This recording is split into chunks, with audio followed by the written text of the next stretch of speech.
ನಮಸ್ತೆ dear aspirants, ನಾನು ನಿಮ್ಮ ಪ್ರೀತಿಯ ಕಿಟ್ಟಿ ಸರ್. ನಾವು NCERT ಮತ್ತು DSCERT ಬಗ್ಗೆ ನಾವು ಸ್ಟಡಿ ಮಾಡ್ತಾಯಿದ್ವಿ. DSCERT ಎರಡೂ ಒಂದೇ ಸೈನ್ಸಲ್ಲಿ, ಏಕೆಂತಂದರೆ ಸೈನ್ಸ್ನ ನಾವು ಎರಡೂ NCERTಯಿಂದಲೇ ಡೈರೆಕ್ಟಾಗಿ ನಾವು ತೊಗೊಂಡಿರೋದ್ರಿಂದ 6th NCERTನ ನಾವು ಸ್ಟಡಿ ಮಾಡ್ತಾಯಿದ್ವಿ. 6th NCERTಲಿ 11th ಚಾಪ್ಟರು ನಿಸರ್ಗದ ಸಂಪತ್ತು, ನೇಚರ್ ಟ್ರೆಜರ್ ಅಂತ ಕರೀತಾರೆ, ಅಥವಾ ನಮ್ಮ ನೈಸರ್ಗಿಕ ಸಂಪನ್ಮೂಲಗಳು ಅಂತ ಏನು ಕರಿತೀವಿ. ಗಾಳಿ ಆಗಿರ್ಬೋದು, ಸೂರ್ಯ ಆಗಿರ್ಬೋದು, ಅಥವಾ ಪೆಟ್ರೋಲ್ ಆಗಿರ್ಬೋದು, ನೈಸರ್ಗಿಕ ಸಂಪನ್ಮೂಲಗಳು ಏನಿದೆ ಅದ್ರ ಬಗ್ಗೆ ಸ್ಟಡಿ ಮಾಡ್ತೀವಿ.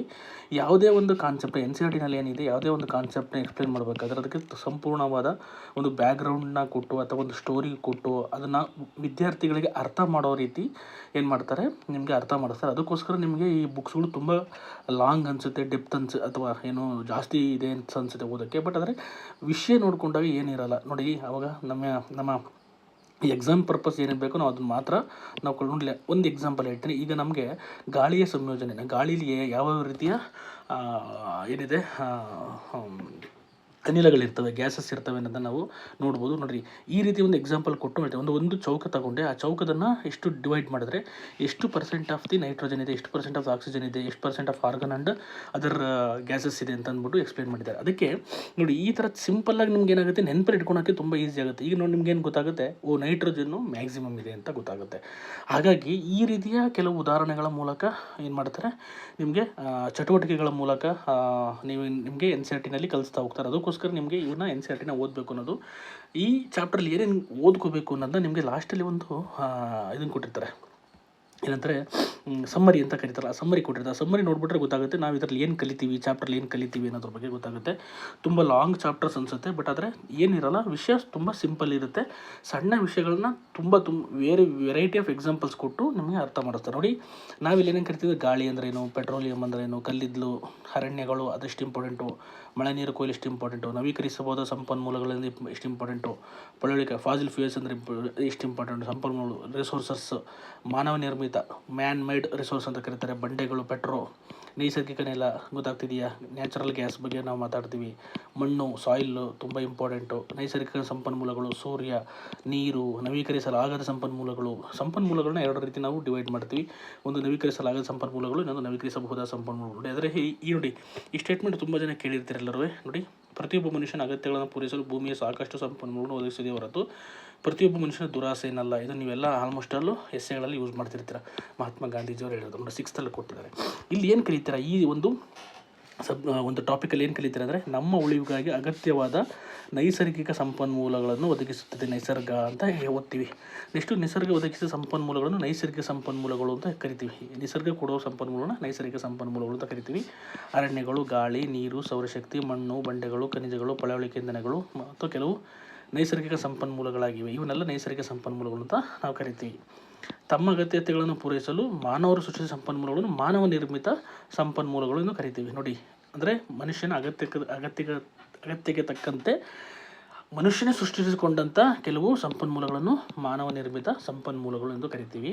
ನೈಸರ್ಗಿಕ ಸಂಪನ್ಮೂಲಗಳನ್ನು ನವೀಕರಿಸಬಹುದಾದ ಸಂಪನ್ಮೂಲಗಳು, ನವೀಕರಿಸಲಾಗದ ಸಂಪನ್ಮೂಲಗಳು ಎಂದು ನಾವು ಅವರಿಗೆ ಹೇಳಿದೆ. 2 ಟೈಪ್ಸ್ ಆಫ್ ಏನು ಬರ್ತವೆ ನಿಮಗೆ ಬರ್ತದೆ, ನವೀಕರಿಸಲಾಗದ ಸಂಪನ್ಮೂಲಗಳು ಮತ್ತು ನವೀಕರಿಸಬಹುದಾದ ಸಂಪನ್ಮೂಲಗಳು ಅಂತ ನಾವು ಕರಿತೀವಿ. ಗೊತ್ತಾಗ್ತಿದೆಯಾ? ನೆಕ್ಸ್ಟು, ಸಮಂಜಸ ಅವಧಿಯಲ್ಲಿ ನೈಸರ್ಗಿಕ ಪ್ರಕ್ರಿಯೆಗಳಿಂದ ಮರುಪೂರ್ಣಗೊಳ್ಳುವ ಸಂಪನ್ಮೂಲಗಳು ನವೀಕರಿಸಬಹುದಾದ ಸಂಪನ್ಮೂಲಗಳು. ಅಂದರೆ ನಾವು ಮತ್ತೆ ಅವನ್ನು ಪಡಿಬೋದು, ಭೂಮಿಯಲ್ಲಿ ಅವನ್ನು ಮತ್ತೆ ನಾವು ಇದು ಸೈಕಲ್ ಪ್ರಕಾರ ನಾವೇನು ಮಾಡ್ಬೋದು, ಅದನ್ನು ರಿಸೋರ್ಸ್ಗಳನ್ನ ಮತ್ತೆ ಪಡ್ಕೋಬೋದಾದಂಥವುಗಳನ್ನ ಏನಂತ ಕರಿತೀವಿ ನಾವು, ರಿಸೋರ್ಸನ್ನು ಏನಂತ ಕರಿತೀವಿ, ರಿನ್ಯೂವಬಲ್ ರಿಸೋರ್ಸ್ ಅಂತ ಕರಿತೀವಿ. Resource that get renewed, replenished or restored by the natural process. Restore ಮಾಡ್ಬೋದು ಅವನ್ನ, ಅದಕ್ಕೋಸ್ಕರ ಏನಂತ ಕರಿತೀವಿ, ನ್ಯಾಚುರಲ್ ಆಗಿ ಏನು ಕರಿತೀವಿ, ಇದು ನವೀಕರಿಸಬಹುದಾದ ಸಂಪನ್ಮೂಲಗಳು ಅಂತ ನಾವು ಕರಿತೀವಿ. ಓಕೆನಾ?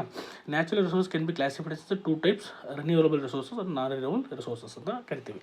ನೆಕ್ಸ್ಟ್, ಸಮಂಜಸ ಅವಧಿಯಲ್ಲಿ ನೈಸರ್ಗಿಕ ಪ್ರಕ್ರಿಯೆಯಿಂದ ಮರುಪೂರ್ಣಗೊಳ್ಳುವ ಸಂಪನ್ಮೂಲಗಳು ನವೀಕರಿಸಬಹುದಾದ ಸಂಪನ್ಮೂಲಗಳು.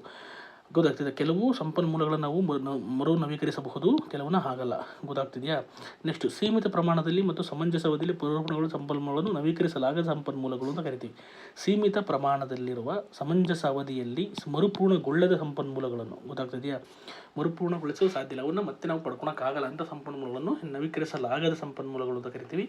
ಎಕ್ಸಾಂಪಲು ಪೆಟ್ರೋಲಿಯಂ, ನ್ಯಾಚುರಲ್ ಗ್ಯಾಸ್, ಗೊತ್ತಾಗ್ತದೆ, CNG, ಓಕೆನಾ. ನೆಕ್ಸ್ಟ್, ಮಾನವರು ಸೇರಿದಂತೆ ಎಲ್ಲ ಜೀವಿಗಳು ತಮ್ಮ ಉಳಿವಿಗಾಗಿ ನೈಸರ್ಗಿಕ ಸಂಪನ್ಮೂಲಗಳನ್ನು ಅವಲಂಬಿಸಿವೆ. ನೋಡಿ, ಪ್ರಾಣಿಗಳು ಸೇರಿದಂತೆ ಎಲ್ಲ ಜೀವಿಗಳು ಇರುವಿಕೆಗಾಗಿ ಅಥವಾ ಪ್ರಾಣಿಗಳ ಇರುವಿಕೆಗೆ, ಮನುಷ್ಯನ ಇರುವಿಕೆಗಾಗಿ ನಾವು ಏನನ್ನು ಅವಲಂಬಿಸಿದ್ವಿ? ನೈಸರ್ಗಿಕ ಸಂಪನ್ಮೂಲಗಳನ್ನು ಅವಲಂಬಿಸಿದ್ವಿ. ಆದ್ದರಿಂದ ನಾವು ಅವುಗಳನ್ನು ವಿವೇಚನೆಯಿಂದ ಬಳಸಬೇಕು. This is the concept. ನಾವೇನು ಕರಿತೀವಿ ಈ ಚಾಪ್ಟರ್ಲಿಂದ ನಿಮ್ಗೆ ಗೊತ್ತಾಯಿತು. ಒಂದು, ನವೀಕರಿಸಲಾಗದ ಸಂಪನ್ಮೂಲಗಳು, ನವೀಕರಿಸಬಹುದಾದ ಸಂಪನ್ಮೂಲಗಳು, ರಿನ್ಯೂವಬಲ್ ರಿಸೋರ್ಸಸ್, ನಾನ್ ರಿನ್ಯೂವಬಲ್ ರಿಸೋರ್ಸಸ್ ಬಗ್ಗೆ ನಾವು ಓದ್ತೀವಿ ಮತ್ತು ಅದರ ಇಂಪಾರ್ಟೆನ್ಸ್ ಓದ್ತೀವಿ. ಅದರಲ್ಲಿ ನ್ಯಾಚುರಲ್ ರಿಸೋರ್ಸಸ್ ಏನು ಮತ್ತು ಮ್ಯಾನ್ ಮೇಡ್ ರಿಸೋರ್ಸಸ್ ಏನು ಅಂತ ನಾವು ನೋಡ್ತಾ ಬರ್ತೀವಿ. ತುಂಬ ಸಿಂಪಲ್ ಇದೆ ಚಾಪ್ಟರು, ನೀವು ಅರ್ಥ ಮಾಡ್ಕೊತ ಬನ್ನಿ. ನಾನು ನಿಮಗೆ ಓದ್ತಾ ನಿಮಗೆ ಅದು ಕ್ಲಾರಿಟಿ ಸಿಗುತ್ತೆ. ಅರ್ಥ ಆಗ್ತಿದೆಯಾ? ತುಂಬ ಸಿಂಪಲ್ ಇದೆ ಚಾಪ್ಟರು, ಗೊತ್ತಾಗ್ತಿದೆಯಾ?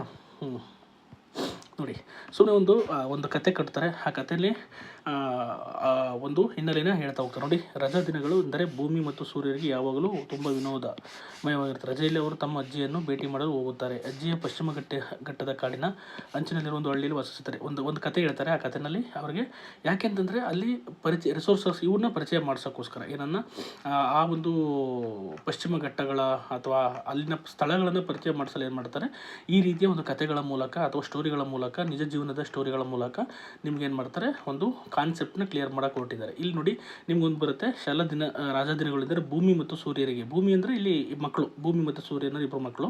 ತುಂಬ ವಿನೋದ. ಎಲ್ಲರಿಗೂ ಒಂದು ರಜಾ ದಿನ ಅಂತಂದರೆ ಏನು ಹ್ಯಾಪಿ ಮೂಮೆಂಟ್ ಅಲ್ವಾ. ಅವರೆಲ್ಲರೂ ಅಜ್ಜಿ ಮನೆಗೆ ಹೋಗ್ತಾರೆ. ಅಜ್ಜಿ ಎಲ್ಲಿದೆ ಅಂದರೆ ಪಶ್ಚಿಮ ಘಟ್ಟ ಕಾಡಿನ ಅಂಚಿನಲ್ಲಿರುವ ಒಂದು ಹಳ್ಳಿಯಲ್ಲಿ ವಾಸಿಸ್ತಿದ್ದಾರೆ. ಹಳ್ಳಿಯಲ್ಲಿನ ಗಾಳಿನ ನಗರ ಇಲ್ಲಿ ಕಂಪೇರ್ ಮಾಡ್ತಾರೆ. ಹಳ್ಳಿಲಿ ಎಷ್ಟು ಗಾಳಿ ಶುದ್ಧವಾಗಿರುತ್ತೆ ನಗರ ಪ್ರದೇಶಕ್ಕಿಂತ ಅಂತ ಕಂಪೇರ್ ಮಾಡ್ತಾರೆ. ಯಾಕೆಂದರೆ ಅಲ್ಲಿ ಸಿಟಿನಲ್ಲಿ ಕಂಪ್ಯಾರಿಸನ್ ಕೊಡ್ತಾರೆ. ಹಳ್ಳಿನಲ್ಲಿ ಶುದ್ಧ ಗಾಳಿ ಇರುತ್ತೆ ಮತ್ತು ಸಿಟಿಗಳಲ್ಲಿ ಏನು ಮಾಡುತ್ತೆ, ಈ ಒಂದು ಪೊಲ್ಯೂಷನಿಂದ ಗಾಳಿ ಶುದ್ಧ ಇರಲ್ಲ ಅಂತ. ಅಲ್ಲಿ ಅವರು ತಮ್ಮ ಸುತ್ತಮುತ್ತ ಇರುವ ಸುಂದರವಾದ ಬೆಟ್ಟಗಳು, ತೊರೆಗಳು, ಅನೇಕ ಆಸಕ್ತಿದಾಯಕ ಸಸ್ಯಗಳು ಮತ್ತು ಪ್ರಾಣಿಗಳನ್ನು ನೋಡಬಹುದು. ಯಾಕೆಂತಂದರೆ ಹಳ್ಳಿಗಳಲ್ಲಿ ಅಥವಾ ಪಶ್ಚಿಮ ಘಟ್ಟಗಳಲ್ಲಿ ನೀವು ನೋಡಿರ್ತೀರ, ಸುಮಾರು ವೆರೈಟಿ ಆಫ್ ಫ್ಲೋರಾ ಆ್ಯಂಡ್ ಫೋನಾ ಇರುತ್ತೆ, ಸಸ್ಯವರ್ಗ ಮತ್ತು ಪ್ರಾಣಿ ವರ್ಗಗಳ ಇರುತ್ತೆ. ಅಲ್ಲಿ ಪರಿಚಯ ಮಾಡಿಸ್ತಿದ್ದಾರೆ. ಪಶ್ಚಿಮ ಘಟ್ಟಗಳಲ್ಲಿ ನಿಮಗೆ ವೆರೈಟಿ ಆಫ್ ಫ್ಲೋರಾ ಆ್ಯಂಡ್ ಫೋನಾ ಸಿಗುತ್ತೆ ಅಂತ ಹೇಳ್ತಾ ಇದ್ದಾರೆ. ಒಂದು ಮಧ್ಯಾಹ್ನ ಭೂಮಿ ಮತ್ತು ಸೂರ್ಯ ಆ ಸ್ಥಳದ ಬಗ್ಗೆ ಹೆಚ್ಚಿನ ವಿಷಯ ತಿಳಿಸಲು ಅಜ್ಜಿಯನ್ನು ಕೇಳುತ್ತಾರೆ. ಅಜ್ಜಿ ಹೇಳಲು ಪ್ರಾರಂಭಿಸುತ್ತಾರೆ. ಮಕ್ಕಳೇ, ಈ ಪ್ರದೇಶವು ನಮ್ಮ ಜೀವನವನ್ನು ಸಮೃದ್ಧಗೊಳಿಸುವ ಅನೇಕ ನೈಸರ್ಗಿಕ ನೋಡಿ, ಇಲ್ಲಿ ಇದು ಇಂಟ್ರಡಕ್ಷನ್ ಕೊಡ್ತಾರೆ. ನೈಸರ್ಗಿಕ ಸಂಪನ್ಮೂಲಗಳನ್ನು ಇಂಟ್ರಡಕ್ಷನ್ ಕೊಡ್ತಾರೆ ಒಳಗೊಂಡಿದೆ ಎಂಬುದು ನಿಮಗೆ ಗೊತ್ತೇ. ಇಲ್ಲಿನ ಶುದ್ಧ ಗಾಳಿ ಉಲ್ಲಾಸದಾಯಕವಾಗಿದೆ ಮತ್ತು ಮಣ್ಣು ತುಂಬ ಫಲವತ್ತಾಗಿದ್ದು ವೈವಿಧ್ಯಮಯ ಜೀವಿಗಳನ್ನು ಪೋಷಿಸುತ್ತದೆ. ಅಲ್ಲದೆ ನೋಡಿ, ಈ ಪ್ರದೇಶವು ಸಾಕಷ್ಟು ಸೌರ ಬೆಳಕನ್ನು ಪಡೆಯುತ್ತಿದ್ದು ಅನೇಕ ವಿಧಗಳಿಂದ ನಮಗೆ ಪ್ರಯೋಜನಕಾರಿಯಾಗಿದೆ. ಇಲ್ಲಿರುವ ವಿವಿಧ ರೀತಿಯ ಮರಗಳು ವೈವಿಧ್ಯಮಯ ಪಕ್ಷಿಗಳಿಗೆ, ಕೀಟಗಳಿಗೆ ಮತ್ತು ವಿವಿಧ ಪ್ರಾಣಿಗಳಿಗೆ ಆಹಾರ, ಆಶ್ರಯ ಒದಗಿಸುತ್ತದೆ. ಈ ರೀತಿ ಇನ್ನಷ್ಟು ನೈಸರ್ಗಿಕ ಸಂಪನ್ಮೂಲ ಬಗ್ಗೆ ಯೋಚಿಸೋಣ. ನೋಡಿ, ಅವರು ಕ್ವಶನ್ಸ್ ಕೇಳ್ತಿದ್ದಾರೆ. ಆಲ್ರೆಡಿ ಹೇಳಿದ್ರು ಯಾವ್ಯಾವ ಸೌರ ಬೆಳಕು ಇದೆ, ಇಲ್ಲಿ ಉಲ್ಲಾಸದಾಯಕವಾಗಿದೆ, ಮಣ್ಣು ಇದು ಒಳ್ಳೆ ಫಲವತ್ತಾದ ಮಣ್ಣಿದೆ, ಶುದ್ಧ ಗಾಳಿ ಇದೆ, ಗೊತ್ತಾಗ್ತಿದೆ, ಹಲವಾರು ಜೀವಿಗಳನ್ನ ಪೋಷಿಸ್ತಾ ಇದೆ ಅಂತ ಹೇಳಿದ್ರು. ಮತ್ತು ನಿಮಗೆ ಗೊತ್ತಿರೋ ಕೆಲವು ನೈಸರ್ಗಿಕ ಸಂಪನ್ಮೂಲಗಳ ಬಗ್ಗೆ ಯೋಚಿಸುವಿರ ಅಂತಂದು ನಿಮಗೆ ಕ್ವಶನ್ಸ್ ಕೇಳ್ತಾರೆ. ಅವಾಗ ನೀವು ಏನು ಮಾಡ್ತೀರಾ, ಥಿಂಕ್ ಮಾಡ್ತೀರಾ, ಯಾವ್ಯಾವ ಇದಾವೆ, ಇದು ಬಿಟ್ಟು ಏನೇನಿದ್ದಾವೆ ಅನ್ನೋದ್ರ ಬಗ್ಗೆ ಥಿಂಕ್ ಮಾಡ್ತೀರಾ. ನೀವು ನೋಡ್ಬೋದು, ಈ ಒಂದು ಚಿತ್ರ ಮುಖಾಂತರ ಅರ್ಥ ಮಾಡ್ಕೋಬೋದು. ಅಜ್ಜಿ ಕುಡಿಯಲು ಮತ್ತು ತರಕಾರಿ ಬೆಳೆಯಲು ನಾವು ನೀರನ್ನು ಬಳಸುತ್ತೇವೆ ಎಂದು ಭೂಮಿ ಉತ್ತರಿಸ್ತಾಳೆ. ಹೌದು, ನಮ್ಮ ಉಳಿವಿಗಾಗಿ ಮತ್ತು ಜೀವನವನ್ನು ಆರಾಮದಾಯಕವಾಗಿಸಲು ನಮಗೆ ಈ ಸಂಪತ್ತುಗಳು ಬೇಕೇ ಬೇಕು. ಈ ನೈಸರ್ಗಿಕ ಸಂಪತ್ತುಗಳಿದ್ದರೆ ಭೂಮಿಯ ಮೇಲೆ ಯಾವುದೇ ರೀತಿಯ ಜೀವ ಇರಲು ಸಾಧ್ಯವಿಲ್ಲ. ನಾವೆಲ್ಲರೂ ಪ್ರಕೃತಿಯ ಒಂದು ಭಾಗ ಎಂದು ಅಜ್ಜಿ ಹೇಳುತ್ತಾಳೆ. ನೋಡಿ, ಇಲ್ಲಿ ನಾವು ಪ್ರಕೃತಿಯ ಒಂದು ಭಾಗ ಅಷ್ಟೇ, ನಾವೇ ಮೀನಲ್ಲ, ಗೊತ್ತಾಗ್ತದೆ. ನಮ್ಮ ಸುತ್ತಮುತ್ತಲಿನ ಗಾಳಿನ ಮಹತ್ವವನ್ನು ಅಜ್ಜಿ ಮಕ್ಕಳಿಗೆ ವಿವರಿಸುತ್ತಾರೆ. ಅದು ಹೇಗೆ ನಮ್ಮ ಉಳಿವಿಗೆ ಎಂಬುದನ್ನು ತಿಳಿಸುತ್ತಾರೆ. ನೋಡಿ, ಈಗ ಇಲ್ಲಿ ಏನು ಮಾಡ್ತಾರೆ, ಗಾಳಿಯ ಬಗ್ಗೆ ನಾವೇನು ಮಾಡ್ತಾರೆ, ಇಂಟ್ರಡಕ್ಷನ್ ಕೊಡ್ತಾರೆ. ಗಾಳಿಯ ಬಗ್ಗೆ ಹೆಚ್ಚಿನ ಮಾಹಿತಿನ ತಿಳ್ಕೊಳ್ತಾ ಹೋಗೋಣ, ಗೊತ್ತಾಗ್ತಿದೆಯಾ. ಒಂದು ಮುಂಜಾನೆ ಅಜ್ಜಿ ಪ್ರಾಣಾಯಾಮ, ಉಸಿರಾಟದ ವ್ಯಾಯಾಮ ಮಾಡುವುದನ್ನು ಭೂಮಿ ಮತ್ತು ಸೂರ್ಯನು ಗಮನಿಸುತ್ತಾರೆ. ಅಜ್ಜಿಯ ಮಕ್ಕಳಿಗೆ ತನ್ನೊಂದಿಗೆ ಸೇರಿಕೊಳ್ಳುವಂತೆ ಹೇಳುತ್ತಾರೆ. ನಾನು ದೀರ್ಘವಾಗಿ ಉಸಿರನ್ನು ತೆಗೆದುಕೊಳ್ಳುತ್ತಿದ್ದೇನೆ, ಅದನ್ನು ಹೊರಹಾಕುತ್ತಿದ್ದೇನೆ. ಶ್ವಾಸಕೋಶವು ಹೆಚ್ಚು ಶುದ್ಧ ಗಾಳಿಯನ್ನು ಪಡೆಯಲು ಮತ್ತು ಆರೋಗ್ಯಕವಾಗಿರಲು ಸಹಾಯ ಮಾಡುತ್ತದೆ. ನೋಡಿ, ಶ್ವಾಸಕೋಶ ಚೆನ್ನಾಗಿರಬೇಕು ಅಂತಂದರೆ, ನಮ್ಮ ಏನು ಲಂಗ್ಸ್ ಇದ್ದಾವೆ ಚೆನ್ನಾಗಿರಬೇಕು ಅಂದರೆ ನಾವು ಶುದ್ಧ ಗಾಳಿಯನ್ನು ಪಡ್ಕೋಬೇಕು. ನೋಡಿ, ಇಲ್ಲೂ ಸಹ ಒಂದು ಕಾನ್ಸೆಪ್ಟ್ನ ಎಕ್ಸ್ಪ್ಲೇನ್ ಮಾಡ್ತಾ ಇದ್ದಾರೆ. ಇಲ್ಲಿ ಲಂಗ್ಸ್ ಬಗ್ಗೆ ಎಕ್ಸ್ಪ್ಲೇನ್ ಮಾಡ್ತಾ ಇದ್ದಾರೆ ಎಂದು ಅವರು ಹೇಳುತ್ತಾರೆ. ಭೂಮಿ ಮತ್ತು ಸೂರ್ಯ ಅಜ್ಜಿಯೊಂದಿಗೆ ಕುಳಿತು ದೀರ್ಘ ಉಸಿರಾಟ ಪ್ರಕ್ರಿಯೆ ಅವಸ್ಥೆ ನಾವು ಕೂಡ ಪ್ರಾಣಾಯಾಮ ಮಾಡೋದು. ಇಲ್ಲಿ ಪ್ರಾಣಾಯಾಮದ ಬಗ್ಗೆ ಹೇಳ್ತಾರೆ. ಪ್ರಾಣಾಯಾಮದ ಉಪಯೋಗಗಳು ಮತ್ತು ಪ್ರಾಣಾಯಾಮಕ್ಕೆ ಯಾವ್ದು ಬೇಕು, ಶುದ್ಧ ಗಾಳಿ ಬೇಕು ಅನ್ನೋದ್ರ ಬಗ್ಗೆ, ಗಾಳಿಯ ಮಹತ್ವವನ್ನು ನಾವು ಇಲ್ಲಿ ನಿಮಗೆ ತಿಳಿಸ್ತಾ ಇದ್ದಾರೆ. ನಾವು ಅಂದರೆ ನೋಡಿ, ಅವರೇ ಎಕ್ಸ್ಪೆರಿಮೆಂಟ್ ಮಾಡೋಕ್ಕೆ ಹೋಗ್ತಾರೆ. ನಾವು ದೀರ್ಘ ಉಸಿರನ್ನು ಒಳಗೆ ತೆಗೆದುಕೊಳ್ಳಿ, ನಿಧಾನವಾಗಿ ಗಾಳಿನ ಹೊರಹಾಕಿ. ಮತ್ತೊಮ್ಮೆ ದೀರ್ಘ ಉಸಿರನ್ನು ಒಳಗೆ ತೆಗೆದುಕೊಳ್ಳಿ, ನಿಮಗೆ ಸಾಕಾದಷ್ಟು ಕಾಲ ಉಸಿರನ್ನು ತಡೆಯಿರಿ, ನಂತರ ನಿಧಾನವಾಗಿ ಗಾಳಿಯನ್ನು ಹೊರಹಾಕಿ. ನೀವು ಎಷ್ಟು ಹೊತ್ತು ಉಸಿರನ್ನು ಹಿಡಿದು ಸಾಧ್ಯವಾಯಿತು ಎಂದು ಉಸಿರನ್ನು ಹಿಡಿದಿಟ್ಟಾಗ ನಿಮಗಾದ ಅನುಭವವೇನು? ನೋಡಿ, ಅಕಸ್ಮಾತ್ ನಾವು ಉಸಿರನ್ನು ಹಿಡಿದಿಟ್ಟಾಗ ಏನಾಗುತ್ತೆ, ನಮಗೆ ಒಂಥರ ಅನ್ಕಂಫರ್ಟಬಲ್ ಫೀಲ್ ಆಗುತ್ತೆ. ಅದಕ್ಕೆ ನಾವು ಯಾವಾಗಲೂ ಉಸಿರಾಡ್ತಾ ಇರಬೇಕು. ಯಾವಾಗ ಮನುಷ್ಯ ಉಸಿರಾಡೋದು ನಿಲ್ಲಿಸ್ತಾನೆ ಅವನು ಸತ್ತೋದ ಅಂತ. ಹಾಗಾಗಿ ಯಾವಾಗಲೂ ಉಸಿರಾಟದ ಕ್ರಿಯೆ ಕಂಟಿನ್ಯೂಸ್ ನಡೀತಾ ಇರುತ್ತೆ. ಅದಕ್ಕೆ ನಮಗೆ ಶುದ್ಧ ಗಾಳಿ ಅವಶ್ಯಕತೆ ಇದೆ. ನಮ್ಮ ಉಸಿರನ್ನು ದೀರ್ಘಕಾಲ ಹಿಡಿಯುವುದು ಕಷ್ಟ ಎಂದು ಈ ಚಟುವಟಿಕೆಯಿಂದ ನಮಗೆ ತಿಳಿಯುತ್ತದೆ. ನಾವು ಉಸಿರಾಡುವ ಗಾಳಿಯಲ್ಲಿ ಆಕ್ಸಿಜನ್ ಇದೆ ನೋಡಿ, ವೆರಿ ವೆರಿ ವೆರಿ ಇಂಪಾರ್ಟೆಂಟ್. ಇದು ತನ್ನ ಕಾರ್ಯವನ್ನು ನಿರ್ವಹಿಸಲು ತಮ್ಮ ದೇಹಕ್ಕೆ ಆಕ್ಸಿಜನ್ ಅಗತ್ಯವಿದೆ. ನೋಡಿ ನಮಗೆ ಏನು ಅವಶ್ಯಕತೆ ಇದೆ ಅಂತ ಹೇಳ್ತಾ ಆಕ್ಸಿಜನ್ ಗೊತ್ತಾಗ್ತಿದೆಯಾ, ಆಮ್ಲಜನಕ ಅಂತ ಏನು ಕರಿತೀವಿ, ಆಮ್ಲಜನಕದ ಅವಶ್ಯಕತೆ ಇದೆ ಅಂತ ಹೇಳ್ತಾ ಇದೆ, ಆಮ್ಲಜನಕ ಅವಶ್ಯಕತೆ ಇದೆ ಅಂತ ಹೇಳ್ತಾ ಇದೆ. ನೀವು ಉಸಿರನ್ನು ದೀರ್ಘಕಾಲದವರೆಗೆ ಹಿಡಿದಿಟ್ಟಾಗ ತನ್ನ ಕಾರ್ಯಗಳನ್ನು ನಿರ್ವಹಿಸಲು ದೇಹಕ್ಕೆ ಸಾಕಷ್ಟು ಆಕ್ಸಿಜನ್ ದೊರೆಯುವುದಿಲ್ಲ. ಯಾಕೆ ಉಸಿರುಗಟ್ಟಿದಾಗ ಸತ್ತೋಗ್ತಾರೆ ಅಂದರೆ ನಮ್ಮ ದೇಹಕ್ಕೆ ಆಕ್ಸಿಜನ್ ಇಂಪಾರ್ಟೆಂಟು. ಆಕ್ಸಿಜನ್ನು ನಮ್ಮ ಸೆಲ್ಗಳಿಗೆ ಬೇಕು. ಸೆಲ್ಗಳು ಆಕ್ಸಿಜನ್ನ ಉಪಯೋಗಿಸ್ಕೊಂಡು ಏನು ಮಾಡ್ತವೆ, ಎನರ್ಜಿನ ತಯಾರು ಮಾಡ್ತವೆ. ಆಕ್ಸಿಜನ್ ಅಗತ್ಯವಿದೆ. ಅಂತೆಯೇ ಬಹುತೇಕ ಜೀವಿಗಳ ಉಳಿವಿಗೂ ಆಕ್ಸಿಜನ್ ಅಗತ್ಯವಿದೆ. ಎಲ್ಲ ಜೀವಿಗಳಿಗೆ ಒಂದು ಬಹುತೇಕ ಎಕ್ಸೆಪ್ಟ್ ಸಸ್ಯಗಳು. ಯಾಕೆ ಸಸ್ಯಗಳು ಕಾರ್ಬನ್ ಡೈಆಕ್ಸೈಡ್ CO2 ಅಥವಾ ಕಾರ್ಬನ್ ಡೈಆಕ್ಸೈಡ್ನ ಏನು ಮಾಡ್ತವೆ, ಉಸಿರಾಡ್ತವೆ. ಗೊತ್ತಾಗ್ತಿದೆಯಾ?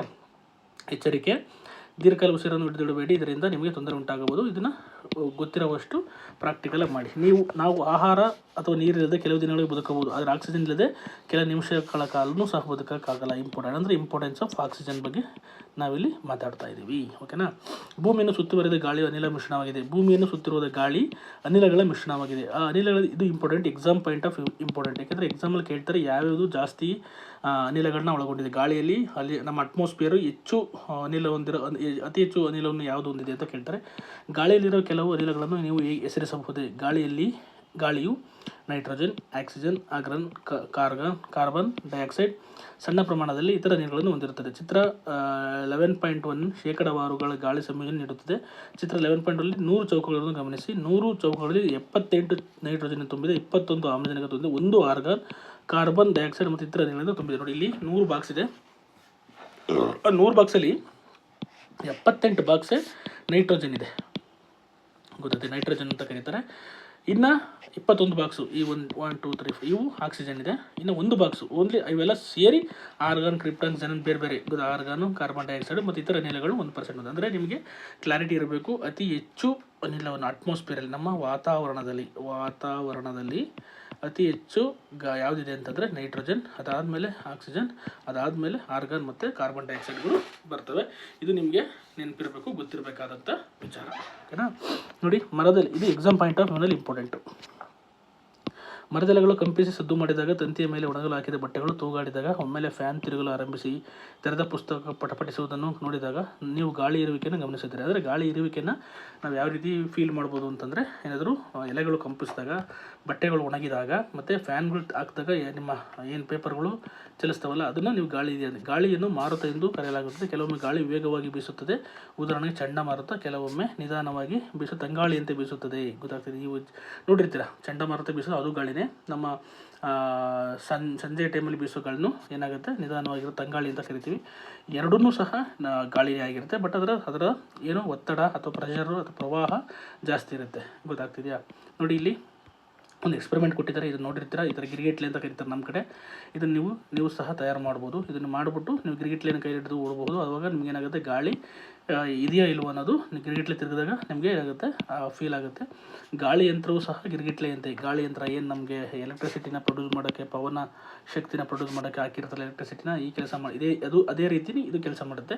ಅದನ್ನು ಏನು ಮಾಡ್ತಾರೆ, ಎಲೆಕ್ಟ್ರಿಸಿಟಿನ ಅಂದರೆ ಪವನ ಶಕ್ತಿಯನ್ನು ವಿದ್ಯುತ್ ಶಕ್ತಿಯನ್ನಾಗಿ ಕನ್ವರ್ಟ್ ಮಾಡಲು. ಗೊತ್ತಾಗ್ತದೆ, ಒಂದು ಶಕ್ತಿ ಅಂದರೆ ಹೇಳ್ತಾರೆ, ಒಂದು neither be created nor be destroyed. Energy neither be created nor be destroyed, but ಇದೇನು ಮಾಡ್ಬೋದು, one form to another form ನಾವು ನೋಡಿ. ಇಲ್ಲಿ ಪವನ ಶಕ್ತಿ ನಮಗೆ ಅಥವಾ ಗಾಳಿಯ ಶಕ್ತಿಯನ್ನು ಏನು ಮಾಡ್ತೀವಿ ನಾವು, ಎಲೆಕ್ಟ್ರಿಕ್ ಶಕ್ತಿಯಾಗಿ, ಗೊತ್ತಾಗ್ತದೆ, ವಿದ್ಯುತ್ ಶಕ್ತಿಯಾಗಿ ನಾವು ಏನು ಮಾಡಿ ಕನ್ವರ್ಟ್ ಮಾಡ್ಬೋದು. ಗಾಳಿ ಯಂತ್ರದ ರೆಕ್ಕೆಗಳನ್ನು ತಿರುಗಿಸುತ್ತದೆ. ಹಿಟ್ಟಿನ ಗಿರಣಿಗಳನ್ನು ನಡೆಸಲು, ಬಾವಿಯಿಂದ ನೀರನ್ನು ಮೇಲೆತ್ತಲು, ವಿದ್ಯುತ್ ಉತ್ಪಾದಿಸಲು ಗಾಳಿ ಯಂತ್ರಗಳನ್ನು ಬಳಸಬಹುದು. ಭಾರತದಲ್ಲಿ ಅನೇಕ ಗಾಳಿ ಯಂತ್ರಗಳ ಸ್ಥಾವರಗಳಿವೆ. ಗಾಳಿ ಯಂತ್ರ ಸ್ಥಾವರಗಳು ಎಂಬುದು ಹಲವಾರು ಗಾಳಿ ಯಂತ್ರಗಳನ್ನು ಗಾಳಿಯನ್ನು ಬಳಸಿಕೊಂಡು ವಿದ್ಯುತ್ತನ್ನು ಉತ್ಪಾದಿಸುವ ಒಂದು ಪ್ರದೇಶವಾಗಿದೆ. ನೀವು ನೋಡಿರ್ತೀರ, ಗದಗ, ಕಪ್ಪತ್ತಗುಡ್ಡ ಮತ್ತು ಈ ಚಿತ್ರದುರ್ಗ ಕಡೆ ಇವನ್ನೆಲ್ಲ ಹಾಕಿರ್ತಾರೆ. ಚಿತ್ರದುರ್ಗ, ಗದಗ ಎಲ್ಲಿ ಜಾಸ್ತಿ ಗಾಳಿ ಹೊಂದಿರುತ್ತೆ, ಎಲ್ಲಿ ಗಾಳಿ ತಮಿಳುನಾಡುಗಳಲ್ಲಿ ಜಾಸ್ತಿ ಕಂಡು ಬರ್ತವೆ. ಗೊತ್ತಾಗ್ತಿದೆಯಾ? ನನಗೆ ಕಮೆಂಟ್ ಮಾಡಿ, ಎಲ್ಲಿ ಹೈಯೆಸ್ಟ್ ವಿಂಡ್ ಅಥವಾ ವಿಂಡ್ ಎನರ್ಜಿನ ಪ್ರೊಡ್ಯೂಸ್ ಮಾಡ್ತಾರೆ, ಯಾವ ರಾಜ್ಯದಲ್ಲಿ ವಿಂಡ್ ಎನರ್ಜಿನ ಪ್ರೊಡ್ಯೂಸ್ ಮಾಡಿದ್ರೆ ಕಮೆಂಟ್ ಮಾಡಿ. ತಮಿಳುನಾಡಿನ ಮುಪ್ಪದಗಲ್ ಗಾಳಿ ಯಂತ್ರ ಸ್ಥಾವರ, ರಾಜಸ್ಥಾನದ ಜೈಸಲ್ಮೇರ್ ಗಾಳಿ ಯಂತ್ರ ಸ್ಥಾವರ, ಮಹಾರಾಷ್ಟ್ರದ ಬರ್ಹನ್ವೆಲ್ ಗಾಳಿ ಯಂತ್ರ ಸ್ಥಾವರ. ದೇಶದ ಕೆಲವು ಪ್ರಮುಖ ಗಾಳಿ ಯಂತ್ರ ಸ್ಥಾವರಗಳು. ನಮ್ಮ ದೇಶದ ಇತರ ಗಾಳಿ ಯಂತ್ರ ಸ್ಥಾವರಗಳ ಬಗ್ಗೆ ತಿಳಿದುಕೊಳ್ಳಿ. Very very important, exam point of ವ್ಯೂನಲ್ಲಿ ಇದು ಇಂಪಾರ್ಟೆಂಟ್. ಎಲ್ಲೆಲ್ಲಿ ಗಾಳಿ ಯಂತ್ರಗಳಿವೆ, ಗಾಳಿ ಸ್ಥಾವರಗಳಿವೆ. ಗಾಳಿ ಅಂದರೆ ಗಾಳಿಯನ್ನು ಮೂಲಕ, ಪವನ ಶಕ್ತಿಯ ಮೂಲಕ ವಿದ್ಯುತ್ ಶಕ್ತಿಯನ್ನಾಗಿ ಕನ್ವರ್ಟ್ ಮಾಡೋದು. ಗೊತ್ತಾಗ್ತಿದೆಯಾ? ಗಾಳಿ ನಮಗೆ ಬಹುಮುಖ್ಯ ಎಂದು ನಾವು ಕಲಿತಿದ್ದೇವೆ. ನೀರು ಕೂಡ ನಮಗೆ ಅತ್ಯಗತ್ಯ, ಅಮೂಲ್ಯವಾಗಿದೆ. ನಿಮಗೆ ಕುಡಿಯಲು ನೀರು ಸಿಗದಿದ್ದಾಗ, ವಿಶೇಷವಾಗಿ ಬಾಯಾರಿದಾಗ ನಿಮಗೆ ಏನು ಸಿಗುತ್ತದೆ, ಏನೇನು ಅನಿಸುತ್ತದೆ, ನೀರಿನ ಬಗ್ಗೆ ಇನ್ನಷ್ಟು ತಿಳಿದುಕೊಳ್ಳೋಣ. ನೋಡಿ, ಈಗ ಗಾಳಿ ಬಗ್ಗೆ ಆಯಿತು, ಈಗ ನೀರು ಬಗ್ಗೆ, ವಾಟರ್ ಬಗ್ಗೆ ನಾವು ತಿಳ್ಕೊತಾ ಇದ್ದೀವಿ. Very important. ಕೊಟ್ಟಿಗೆಲಿನ ಹಸುಗಳಿಗಾಗಿ ನೀರಿನ ತೊಟ್ಟಿಗಳನ್ನು ತುಂಬಲು ಮತ್ತು ಉದ್ಯಾನದಲ್ಲಿ ತರಕಾರಿಗಳನ್ನು ಬೆಳೆಯಲು, ಔಷಧಿ ಸಸ್ಯಗಳಿಗೆ ನೀರುಣಿಸಲು ಭೂಮಿ ಮತ್ತು ಸೂರ್ಯ ಅಜ್ಜಿಗೆ ಸಹಾಯ ಮಾಡುತ್ತಾರೆ. ನೀರಿನ ಪ್ರತಿ ನೀವು ಬಳಕೆಯಾಗುವಂತೆ ಹಾಗೂ ಸ್ವಲ್ಪ ವ್ಯರ್ಥವಾಗದಂತೆ ಗಿಡಗಳಿಗೆ ಹೇಗೆ ನೀರುಣಿಸಬೇಕೆಂಬುದನ್ನು ಅಜ್ಜಿ ಕಲಿಸುತ್ತಾರೆ. ನೋಡಿ, ಅಂದರೆ ನೀರನ್ನ ವೇಸ್ಟ್ ಮಾಡಬಾರ್ದು ಅನ್ನೋದು ಅಜ್ಜಿ ಕಲಿಸ್ತಾ ಇದ್ದಾರೆ. ನೀವು ಸಹ ನೀರನ್ನ ಯಾವುದೇ ಕಾರಣಕ್ಕೂ ವೇಸ್ಟ್ ಮಾಡಿ. ನೀರ್ ಇಸ್ ಅ ಪ್ರೀಶಿಯಸ್ ಸಂಪನ್ಮೂಲ. ಗೊತ್ತಾಗ್ತಿದೆಯಾ? ನೆಕ್ಸ್ಟ್, ನೀವು ದೈನಂದಿನ ಜೀವನಗಳಲ್ಲಿ ನೀರಿನ ಇತರ ಉಪಯೋಗಗಳ ಬಗ್ಗೆ ಯೋಚಿಸಬಹುದೇ? ನಿಮ್ಮ ಪ್ರಕ್ರಿಯೆಗಳಿಗೆ ಖಾಲಿ ಜಾಗದಲ್ಲಿ ಬರೆಯಿರಿ. ನಮಗೆ ನೀರು ಕುಡಿಯಲು ಬೇಕು, ಮತ್ತು ಇನ್ನೇನಕ್ಕೆ ಬೇಕು? ನಮಗೆ ಸ್ನಾನ ಮಾಡಲು ಬೇಕು, ಪಾತ್ರೆ ತೊಳೆಯಲು ಬೇಕು, ಕುಡಿಯಲು ಬೇಕು, ಅಡುಗೆ ಮಾಡಲು ಬೇಕು. ಇದೇ ರೀತಿ ನೀವು ಆ ಆ್ಯಕ್ಟಿವಿಟೀಸ್ನ ಮಾಡಿ. ಇಲ್ಲಿ ಕುಡಿಯಲು, ಅಡುಗೆ ಮಾಡಲು, ಸ್ನಾನ ಮಾಡಲು, ಬಟ್ಟೆ ಒಗೆಯಲು, ಸ್ವಚ್ಛಗೊಳಿಸಲು ದೈನಂದಿನವಾಗಿ ನಮಗೆ ನೀರು ಬೇಕಾಗುತ್ತೆ ಅಂತ ಹೇಳ್ತಾರೆ. ಬೆಳೆಗಳನ್ನು ಬೆಳೆಯಲು ಮತ್ತು ಕೈಗಾರಿಕಾ ಪ್ರದೇಶಗಳಿಗೆ ನೀರು ಬೇಕು. ಕೈಗಾರಿಕೆಗಳಿಗೆ ನೀರು ಎಲ್ಲಿಂದ ಸಿಗುತ್ತೆ? ನೀರಿನ ವಿವಿಧ ಆಕಾರಗಳನ್ನು ಪಟ್ಟಿ ಮಾಡಿ. ಎಲ್ಲೆಲ್ಲಿ ನಿಮಗೆ ನೀರು ಸಿಗುತ್ತೆ ಅದು ಆಕಾರಗಳು, ಸೋರ್ಸಸ್ ಎಲ್ಲಿದೆ ಅಂತ ನೀವು ಪಟ್ಟಿ ಮಾಡಿ. ಈ ಒಂದು ಪ್ರಾಕ್ಟಿಕಲ್ ಆಗಿ ನೀವು ಅಥವಾ ಒಂದು ಏನಂತಾರೆ ಆ್ಯಕ್ಟಿವಿಟಿನ ಮಾಡ್ತಾ ಹೋದಾಗ ನಿಮಗೊಂದು ಗೊತ್ತಾಗುತ್ತೆ. ಕಲಿಯೋಕ್ಕೆ ಇದು ಈಸಿ. ಗೊತ್ತಾಗ್ತಿದೆಯಾ? ಭೂಮಿ ವೆರಿ ಇಂಪಾರ್ಟೆಂಟ್. ಭೂಮಿಯ 2/3 ಭಾಗ ನೀರಿನಿಂದ ಆವೃತವಾಗಿದೆ. ಹೆಚ್ಚು ನೀರು ಸಾಗರಗಳು, ಸಮುದ್ರಗಳಲ್ಲಿ ಕಂಡುಬರುತ್ತದೆ. ಇದು ಲವಣಯುಕ್ತ, ಅಂದರೆ ಉಪ್ಪಿನ ಹೊಂದಿರುತ್ತೆ, ಉಪ್ಪು ನೀರಾಗಿದೆ. ಈ ಉಪ್ಪು ನೀರನ್ನು ಮನೆ ಬಳಕೆ, ಕೃಷಿ ಅಥವಾ ಕೈಗಾರಿಕೆ ಬಳಸಲು ಯೋಗ್ಯವಲ್ಲ. ನೋಡಿ, ಭೂಮಿಯ 3ನೇ ಭಾಗ ಭೂಮಿ ಇದೆ ಅಂದ್ಕೊಂಡ್ರೆ ಅದರಲ್ಲಿ 1/3 ಭಾಗ ಏನಿದೆ ಸಾಗರಗಳು, ನೀರುಗಳು, ಸಮುದ್ರಗಳಿಂದ ಕಂಡುಬರುತ್ತೆ. ಈ ಎಲ್ಲ ಚಟುವಟಿಕೆಗಳಿಗೆ ನಮಗೆ ನೀರಿನ ಅಗತ್ಯವಿದೆ. ಆದರೆ ಈ ಒಂದು ಸಮುದ್ರದ ನೀರುಗಳನ್ನ ನಾವು ಕುಡಿಯೋಕ್ಕಾಗಲ್ಲ. ಹಿಮಪದರಗಳು ಅಥವಾ ಮಂಜುಗಡ್ಡೆ, ನದಿ, ಸರೋವರಗಳಲ್ಲಿ ಭೂಮಿಯ ಮೇಲ್ಮೈಯಲ್ಲಿ ಅಂತರ್ಜಲದಲ್ಲಿ ಕಂಡುಬರುತ್ತದೆ. ಅಂದರೆ ಕುಡಿಯಲು ಯೋಗ್ಯವಾದ ನೀರು ಎಲ್ಲೆಲ್ಲಿ ಕಂಡುಬರುತ್ತೆ ಅಂದರೆ ಹಿಮಪದರಗಳಲ್ಲಿ, ಮಂಜುಗಡ್ಡೆಗಳಲ್ಲಿ, ನದಿಗಳಲ್ಲಿ, ಸರೋವರಗಳಲ್ಲಿ ಮತ್ತು ಭೂಮಿಯ ಮೇಲ್ಮೈಯಲ್ಲಿ ಮತ್ತು ಅಂತರ್ಜಲದಲ್ಲಿ ಕಂಡುಬರುತ್ತೆ. ಹಿಮಪದರ ಮತ್ತು ಮಂಜುಗಡ್ಡೆಯ ರೂಪದಲ್ಲಿ ಸಿಹಿಯನ್ನು ಬಳಕೆ ಪಡೆದುಕೊಳ್ಳುವುದು ಕಷ್ಟ. ನೋಡಿ, ಇಲ್ಲಿ ಹಿಮಪದರ ಮತ್ತು ಮಂಜುಗಡ್ಡೆಯ ರೂಪದಲ್ಲಿರುವ ನೀರನ್ನು, ಸಿಹಿ ನೀರನ್ನು ನಾವು ಇಲ್ಲಿ ಸಾಲ್ಟ್ ವಾಟರ್ ಮತ್ತು ಮೆರನ್ ಸಾಲ್ಟ್ ವಾಟರ್ ಅಂತ ಬರುತ್ತೆ, ಸಿಹಿ ನೀರು ಮತ್ತು ಉಪ್ಪು ನೀರು ಬರುತ್ತೆ. ಉಪ್ಪು ನೀರನ್ನ ನಾವು ಯಾವುದೇ ಕಾರಣಕ್ಕೂ ಕುಡಿಯೋಕ್ಕಾಗಲ್ಲ, ಬಳಸ್ಕೊಳಕ್ಕಾಗಲ್ಲ. ಆದರೆ ಸಿಹಿ ನೀರನ್ನ ಅದರಲ್ಲಿ ಯಾವ್ದು ಬಳಸ್ಕೋಬೋದು ಅಂದರೆ ಸಿಹಿ ನೀರು ಅಂತರ್ಜಲದಲ್ಲಿ ಕಂಡುಬರುತ್ತೆ, ಹಿಮಪದರದಲ್ಲಿ ಕಂಡುಬರುತ್ತೆ, ಮಂಜುಗಡ್ಡೆಯಲ್ಲಿ ಕಂಡುಬರುತ್ತೆ ಮತ್ತು ಸರೋವರಗಳಲ್ಲಿ ಕಂಡುಬರುತ್ತೆ. ಅದರಲ್ಲಿ ಹಿಮಪದರ ಮತ್ತು ಮಂಜುಗಡ್ಡೆಯಲ್ಲಿರೋ ನೀರನ್ನ ಕುಡಿಯೋಕ್ಕಾಗಲ್ಲ. ಸಿಹಿ ನೀರು ಇದ್ರೂ ಸಹ ಸುಲಭವಾಗಿ ಪಡೆಯಲು ಆಗಲ್ಲ. ನಾವು ನಮ್ಮ ಸಿಹಿ ನೀರೇನು ಬೇಕು ಅಂತಂದರೆ ಬಾವಿಗಳಲ್ಲಿರುವ ಅಥವಾ ನದಿಗಳಲ್ಲಿರುವ, ಸರೋವರಗಳಲ್ಲಿರುವ, ಕೊಳಗಳಲ್ಲಿರುವ ನೀರನ್ನು ಮಾತ್ರ ಬಳಸಬೇಕಾಗುತ್ತೆ. ಅದಕ್ಕೋಸ್ಕರ ನೀರು ಅತ್ಯುನ್ನತವಾದುದು, ಅದನ್ನು ಎಚ್ಚರಿಕೆಯಿಂದ ಬಳಸಬೇಕೆಂದು ಅಜ್ಜಿ ಮಕ್ಕಳಿಗೆ ಹೇಳ್ತಾರೆ. ನಮ್ಮ ದೈನಂದಿನ ಚಟುವಟಿಕೆಗಳಲ್ಲಿ ನೀರನ್ನು ಸಮರ್ಪಕವಾಗಿ ಬಳಸಲಾಗುತ್ತದೆ ಎಂದು ನೀವು ಭಾವಿಸುತ್ತೀರಾ? ನೋಡಿ, ನಾವು ಎಷ್ಟು ದಿನನಿತ್ಯ ಜೀವನದಲ್ಲಿ ಏನು ಮಾಡ್ತೀವಿ? ನೀರನ್ನ ವ್ಯಯ ಮಾಡ್ತೀವಿ, ವ್ಯರ್ಥ ಮಾಡ್ತಿರ್ತೀವಿ. ದೈನಂದಿನ ಚಟುವಟಿಕೆಗಳಿಗೆ ನೀರು ವ್ಯರ್ಥವಾಗೋದನ್ನು ನೀವು ಗಮನಿಸಿದ್ದೀರಾ? ಖಂಡಿತ. ನೀರು ವ್ಯರ್ಥ ಚಟುವಟಿಕೆಗಳನ್ನು, ನೀರಿನ ಅಪವ್ಯಯ ಹೇಗೆ ಕಡಿಮೆ ಮಾಡೋದು ಎಂಬುದನ್ನು ನೋಡಿ. ಈ ಚಟುವಟಿಕೆ ಕೊಟ್ಟಿದ್ದಾರೆ, ನೀವು ಅದನ್ನು ಹೆಂಗೆ ಮಾಡ್ಬೋದು ಅನ್ನೋದನ್ನು ನೀವು ಮಾಡಿ. ಇದರಲ್ಲಿ ಏನಿಲ್ಲ, ತುಂಬ ಸಿಂಪಲ್ ಇದೆ. ಅಂದರೆ ನೀರನ್ನ ಕಡಿಮೆ ಹೆಂಗೆ ಯೂಸ್ ಮಾಡಬೇಕು ಅದನ್ನೊಂದ್ರ ಬಗ್ಗೆ ನೀವು ತಿಳ್ಕೊಳ್ಳಿ ಅಂತಂದ್ಬಿಟ್ಟು ಈ ಆ್ಯಕ್ಟಿವಿಟಿನ ಕೊಟ್ಟಿದ್ದಾರೆ. ಈ ಆ್ಯಕ್ಟಿವಿಟಿ ತಿಳ್ಕೊಂಡ್ರೆ ಸಾಕಾಗುತ್ತೆ. ಅದರಲ್ಲಿ ಏನು ತೀರ್ಮಾನ ತೊಗೊತೀರಾ ಅಂತಂದರೆ, ನೀರು ಅಪಾಯವಾಗದಂತೆ ಅಥವಾ ನೀರನ್ನ ಕಡಿಮೆ ಖರ್ಚು ಮಾಡಲು ಮತ್ತು ನಿಮ್ಮ ಕುಟುಂಬದ ಏನು ಮಾಡ್ಬೋದು, ನೀರು ಅಪಾಯವಾಗೋದನ್ನು ಕಡಿಮೆ ಮಾಡಲು ಹಲವು ಮಾರ್ಗಗಳಿವೆ. ಉದಾಹರಣೆಗೆ, ಬಳಕೆಯಲ್ಲಿದ್ದಾಗ ನಲ್ಲಿಯನ್ನು ನಿಲ್ಲಿಸುವುದು. ಗೊತ್ತಾಗ್ತಿದೆಯಾ? ಸೋರುತ್ತಿರುವ ನಲ್ಲಿಗಳನ್ನು ರಿಪೇರಿ ಮಾಡಿಸುವುದು, ಮತ್ತು ನೀರನ್ನು ಮರುಬಳಕೆ ಮಾಡೋದು. ನೀರಿನ ಕೊಯ್ಲು ನೋಡಿ, ವೆರಿ ಇಂಪಾರ್ಟೆಂಟ್. ನೀರಿನ ಕೊಯ್ಲು ವೆರಿ ಇಂಪಾರ್ಟೆಂಟ್. ಸಹ ನೀರನ್ನು ಉಳಿಸಲು ಸಹಾಯ ಮಾಡುತ್ತದೆ. ನೀರಿನ ಕೊಯ್ಲು ಅಂದರೆ ಮಳೆ ನೀರಿನ ಕೊಯ್ಲು ಅಂತ ಕರೀತಾರೆ. ಮಳೆ ನೀರು ಕೊಯ್ಲು ಅಂತಂದರೆ ಬಂದಂಥ ಮಳೆ ನೀರನ್ನು ಸಂಗ್ರಹಿಸಿ ಅದನ್ನು ದಿನನಿತ್ಯದ ಚಟುವಟಿಕೆಗಳಿಗೆ ಉಪಯೋಗಿಸೋದು. ಗೊತ್ತಾಗ್ತಿದೆ? ನೀರಿನ ಮರುಬಳಕೆ ಅಂತಂದರೆ, ಈಗ ಪಾತ್ರೆ ತೊಳಿತಾರೆ, ಆ ನೀರನ್ನ ಮತ್ತೆ ಇದಕ್ಕೆ ಏನು ಮಾಡೋದು, ಗಿಡಗಳಿಗೆ ಹಾಕೋಕ್ಕೆ ನೀವು ಯೂಸ್ ಮಾಡೋದು. ಇದು ನೀರಿನ ಮರುಬಳಕೆ ಅಂತ ಕರೀತಾರೆ. ರೀಸೈಕಲ್ ಆಫ್ ವಾಟರ್ ಅಂತ ಕರೀತಾರೆ. ಅಥವಾ ಏನಂತಾರೆ, ಮರುಬಳಕೆ ಅಂತ ಕರೀತಾರೆ. ನಮ್ಮ ದೇಶದ ಹಲವಾರು ನದಿಗಳು, ತೊರೆಗಳು, ಸರೋವರಗಳಿಂದ ಕೂಡಿ ಸಮೃದ್ಧವಾಗಿದೆ. ನೀವು ಎಂದಾದರೂ ನೀರಿನ ಮೇಲೆ ಪ್ಲಾಸ್ಟಿಕ್ ಚೀಲಗಳು ಮತ್ತು ವಸ್ತುಗಳು ತೇಲುತ್ತಿರುವುದನ್ನು ಗಮನಿಸಿದ್ದೀರಾ? ಶುದ್ಧ ನೀರಿನ ಆಕಾರಗಳಿಗೆ ಕಸ ಎಸೆಯುವ ಮೂಲಕ ಅವುಗಳನ್ನು ನಾವು ಕಲುಷಿತಗೊಳಿಸುತ್ತಿದ್ದೇವೆ. ನಮ್ಮ ಮನೆ, ಕೈಗಾರಿಕೆಗಳಿಂದ ತ್ಯಾಜ್ಯ ವಸ್ತುಗಳು, ನೀರಿನ ಆಕಾರಗಳು ಸೇರಿ ಅವುಗಳನ್ನು ಕಲುಷಿತಗೊಳಿಸುತ್ತಿವೆ. ನಾವು ನೀರನ್ನ ಕಲುಷಿತಗೊಳಿಸ್ತೀವಿ ಅಂತ ಹೇಳ್ತಿದ್ದಾರೆ. ನೀರಿನ ಮಾಲಿನ್ಯಕ್ಕೆ ಕಾರಣವಾಗುವ ಮಾನವ ಚಟುವಟಿಕೆಗಳನ್ನು ಗುರುತಿಸಿ. ನೀರಿನ ಮಾಲಿನ್ಯ ಕಡಿಮೆ ಮಾಡಲು ನಾವು ಏನು ಮಾಡಬಹುದು ಎಂಬುದನ್ನು ತರಗತಿಯಲ್ಲಿ ನಿಮ್ಮ ಸ್ನೇಹಿತರನ್ನು ಚರ್ಚಿಸಿ ಕಳೆದುಕೊಂಡ ನೀರುಗಳ ಬಗ್ಗೆ ಬಳಕೆಗೆ ಯೋಗ್ಯ. ನೋಡಿ, ನಮಗಿರೋದೇ ಕಡಿಮೆ ಪ್ರಮಾಣದ ನೀರಿದೆ, ಅದನ್ನು ನಾವು ಸಹ ಏನು ಮಾಡ್ತಾ ಇದ್ದೀವಿ, ಕಲುಷಿತಗೊಳಿಸ್ತಾ ಇದ್ದೀವಿ. ಆ ಕಲುಷಿತಗೊಳಿಸೋದ್ರಿಂದ ಏನಾಗುತ್ತೆ, ನಮಗೆ ಕುಡಿಯುವ ನೀರಿನ ಒಂದು ಅಭಾವ ಉಂಟಾಗುತ್ತೆ. ಹಾಗಾಗಿ ಅವನ್ನ ಕರೆಕ್ಟಾಗಿ ಉಪಯೋಗಿಸ್ಬೇಕು ಅಂತ ಹೇಳ್ತಾರೆ. ಶುದ್ಧ ನೀರಿನ ಸೀಮಿತ ಆಕಾರಗಳಿಂದಾಗಿ ಭಾರತ ಅನೇಕ ಭಾಗಗಳಲ್ಲಿ ನೀರಿನ ಕೊರತೆ ಇದೆ. ಹೌದು, ಭಾರತದಲ್ಲಿ ಈ ರಾಜಸ್ಥಾನ ಆಗಿರ್ಬೋದು, ಮಹಾರಾಷ್ಟ್ರ ಆಗಿರ್ಬೋದು, ಅಥವಾ ಗುಜರಾತ್ಗಳಲ್ಲಿ ನೀರಿನ ಕೊರತೆ, ಬಿಹಾರಗಳಲ್ಲಿ ಕುಡಿಯುವ ನೀರಿನ ಪ್ರಮಾಣ ತುಂಬ ಕಡಿಮೆ ಇದೆ, ಅಲ್ಲಿ ನೀರಿನ ಕೊರತೆ ಉಂಟಾಗ್ತಾ ಇದೆ. ಹಾಗಾಗಿ ಯಾಕೆ ಅಂತಂತಂದರೆ ಕಡಿಮೆ ಪ್ರಮಾಣದ ನೀರನ್ನ ನಮಗೆ ಸಿಗ್ತಾಯಿದೆ. ಜನರು ಕುಡಿಯುವ ನೀರು ತರಲು ನಡೆದುಕೊಂಡು ಬಹುದೂರ ಹೋಗ್ಬೇಕು. ನೀವು ನೋಡಿರ್ತೀರ, ದೊಡ್ಡ ದೊಡ್ಡ ಬಿಂದೆಗಳನ್ನ ಹೊತ್ಕೊಂಡು ತಿರುಗ್ತಾ ಇರ್ತಾರೆ ರಾಜಸ್ಥಾನಗಳಲ್ಲಿ. ಎಲ್ಲರಿಗೂ ನೀರು ಸಮ ಪ್ರಮಾಣದಲ್ಲಿ ಲಭ್ಯವಾಗುತ್ತಿಲ್ಲ. ನೀರನ್ನು ಸಂರಕ್ಷಿಸುವುದು, ಅದನ್ನು ವಿವೇಚನೆಯಿಂದ ಬಳಸುವುದು ನಮಗೆ ಮುಖ್ಯವಾಗಿದೆ. ನೀರು ಎಲ್ಲ ಜೀವಗಳ ಬಳಕೆಗೆ ಯೋಗ್ಯವಾಗಿ ಉಳಿಯುವಂಥದ್ದು. ನಾವು ಅದು ಕಲುಷಿತಗೊಳ್ಳುವುದನ್ನು ಸಹ ತಡೆಯಬೇಕು. ಯಾವ ವಿಧಾನಗಳ ಮೂಲಕ ನೀವು ಯಾವ ರೀತಿಯ ನೀರನ್ನು ಸಂರಕ್ಷಣೆ ಮಾಡ್ತೀರ ಅನ್ನೋದನ್ನು ಕಮೆಂಟ್ ಮಾಡಿ. ನೀರು ಸಂರಕ್ಷಣೆ ವಿಧಾನಗಳಲ್ಲಿ ಮಳೆ ಕೊಯ್ಲು ಹೇಳಿದೆ. ಅನೇಕ ಕಟ್ಟಡಗಳಲ್ಲಿ ಮಳೆ ನೀರನ್ನು ಭವಿಷ್ಯದ ಬಳಕೆಗಾಗಿ ಹೆಚ್ಚಿನ ಸಂಗ್ರಹಿಸಲು ಮಳೆ ನೀರು ಕೊಯ್ಲು ಬಗ್ಗೆ ಕ್ವಶನ್ಸ್ ಬಂದಿದೆ. Very important. ಗೊತ್ತಾಗ್ತಿದೆಯಾ? ವಸತಿ ಪ್ರದೇಶ ಮತ್ತು ಶಾಲೆಗಳಲ್ಲಿ ನೀರನ್ನು ಕೊಯ್ಲನ್ನು ಮಾಡುತ್ತಿರುವುದು ಇತ್ತೀಚೆಗೆ ಕಂಪಲ್ಸರಿ ಮಾಡಿದ್ದಾರೆ. ಎಲ್ಲ ಕಡೆಯೂ ಮಳೆ ನೀರು ಕೊಯ್ಲು ಮಾಡಬೇಕು ಅಂದರೆ ಗೊತ್ತಾಗ್ತದೆ. ರೈನ್ ವಾಟರ್ ಹಾರ್ವೆಸ್ಟಿಂಗ್ ಅಂತ ಕರೀತಾರೆ. ರೈನ್ ವಾಟರ್ ಹಾರ್ವೆಸ್ಟಿಂಗ್ ಗೊತ್ತಾಗ್ತಿದೆಯಾ? ಆ ಥರ. ನೆಕ್ಸ್ಟು ಮೆಟ್ಟಿಲುಗಳ ಬಾವಿಗಳಾದ ರಾಜಸ್ಥಾನದ ಬಾವಡಿ, ಗುಜರಾತಿನ ವಾವುಗಳನ್ನು ನೀರಿನ ಸಂಗ್ರಹಣೆಗಾಗಿ ನಿರ್ಮಿಸಲಾಗಿದೆ. ಏಕೆಂದರೆ ಈ ಪ್ರದೇಶಗಳಲ್ಲಿ ಅನಾದಿ ಕಾಲದಿಂದ ನೀರಿನ ತೀವ್ರ ಕೊರತೆ ಇದೆ. ಈ ಮೆಟ್ಟಿಲುಗಳ ಬಾವಿಗಳು ನೀರನ್ನು ಸಂಗ್ರಹಿಸಿ ವಿಶಿಷ್ಟ ವ್ಯವಸ್ಥೆಯನ್ನು ಹೊಂದಿವೆ. ಅವುಗಳು ನೋಡಿ ಈ ಥರ ಬಾವಡಿ ಗೊತ್ತಾಗ್ತಿದೆಯಾ? ಬಾವಡಿ ಅಂತ ಕರೀತಾರೆ. ತರ್ಜಿಕ ಜಿಲ್ಲಾ ಜೋಧ್ಪುರದಲ್ಲಿ ಕಂಡುಬರುತ್ತೆ. ಈ ಥರ ಬಾವಿಗಳು ಮೆಟ್ಟಿಲುಗಳಿರುತ್ತೆ. ಸ್ಟೆಪ್ ಇಟ್ಟಿರ್ತಾರೆ. ಮಾತ್ರ ಅಲ್ಲ, ಹತ್ತಿರದ ಸರೋವರಗಳು, ಕೊಳಗಳು, ನದಿಗಳಿಂದಲೂ ಬಳಸುವ ನೀರನ್ನು ಸಂಗ್ರಹಿಸುತ್ತವೆ. ಕಂದಕಗಳ ಭೂಮಿಯಲ್ಲಿ ಆಳವಾದ ರಂಧ್ರಗಳು, ಗೋಡೆಗಳ ಕಲ್ಲುಗಳಿಂದ ನಿರ್ಮಿತವಾಗಿದ್ದು ಅವುಗಳ ಹೊಸರು ನೀರನ್ನು ಬಾವಿಗೆ ಹರಿಸುತ್ತದೆ. ಗೊತ್ತಾಗ್ತದೆ ನೋಡಿ. Very important. Exam point of ವ್ಯೂನಲ್ಲಿ ವೆರಿ ಇಂಪಾರ್ಟೆಂಟ್ ನೋಡಿದ್ದು. ಪ್ರತಿ ವರ್ಷ ಮಾರ್ಚ್ 22 ವಿಶ್ವ ಜಲ ದಿನವನ್ನಾಗಿ ಆಚರಿಸಲಾಗುತ್ತದೆ. Very important. Exam point of ವ್ಯೂನಲ್ಲಿ ಯಾಕೆ ಇಂಪಾರ್ಟೆಂಟ್ ಅಂದರೆ ಇದ್ರ ಮೇಲೆ ಕ್ವಶನ್ಸ್ಗಳು ಬಂದಿದೆ. PC ಮತ್ತು PSI KS ವರೆಗೂ ಕ್ವಶನ್ಸ್ ಬಂದಿದೆ. ಯಾವತ್ತೂ ಜಲ ದಿನವನ್ನು ಆಚರಿಸ್ತೀವಿ ಮತ್ತು ಪ್ರತಿ ವರ್ಷ ಜಲ ದಿನದ ಒಂದು ವಿಶೇಷತೆ ಇರುತ್ತೆ.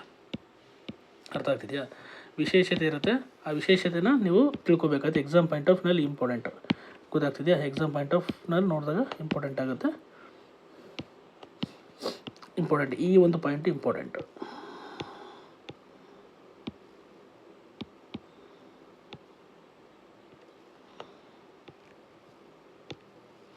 ಓಕೆನಾ? ಇಂಪಾರ್ಟೆಂಟ್ ಇದು. ನೀರಿನ ವಿವಿಧ ಸ್ಥಿತಿಗಳ ಮೂಲಕ ಪಯಣ ಎಂಬ ಪಾಠದಲ್ಲಿ ಜಲಚಕ್ರದ ಬಗ್ಗೆ ನೀವು ಲಾಸ್ಟ್ ಚಾಪ್ಟರ್ ಕಲ್ತಿದ್ದೀರಾ. ಗೊತ್ತಾಗ್ತಿದೆಯಾ?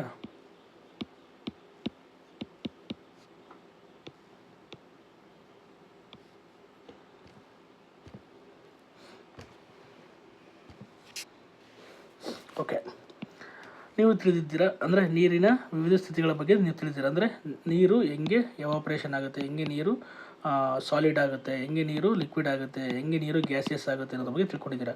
ಗೊತ್ತಾಗ್ತಿದೆಯಾ? ಈ ಚಾಪ್ಟರ್ಲಿ ಬೇಕಾದ್ರೆ ಹೋಗಿ ನೋಡಿ, ನಾನು ವಿಡಿಯೋ ಮಾಡಿದ್ದೀನಿ. ನಿಮ್ಮ ತಾಯಿ ಅಥವಾ ಅಜ್ಜಿ ಮಾವಿನಕಾಯಿಗಳನ್ನು ಕತ್ತರಿಸಿ ಚೂರುಗಳನ್ನಾಗಿ ಮಾಡಿ ಹಲವು ದಿನಗಳವರೆಗೆ ಸೂರ್ಯನ ಬಿಸಿಲಿನಲ್ಲಿ ಒಣಗಿಸೋದು ನೀವು ಗಮನಿಸಿದ್ದಾರೆ. ಸೂರ್ಯನ ಪಡೆಯುವ ಶಕ್ತಿ ನಮಗೆ ಇನ್ನಷ್ಟು ತಿಳಿಯೋಣ. ಈಗ ನೀರು ಬಗ್ಗೆ ಆಯಿತು, ಗಾಳಿ ಆಯಿತು, ನೀರು ಆಯಿತು. ಸೂರ್ಯ ಶಕ್ತಿ ಬಗ್ಗೆ ನಾವು ತಿಳ್ಕೊಳ್ತಾ ಹೋಗೋಣ. ಓಕೆನಾ? ಒಂದು ಬೇಸಿಗೆ ದಿನ ಭೂಮಿಯ ಮತ್ತು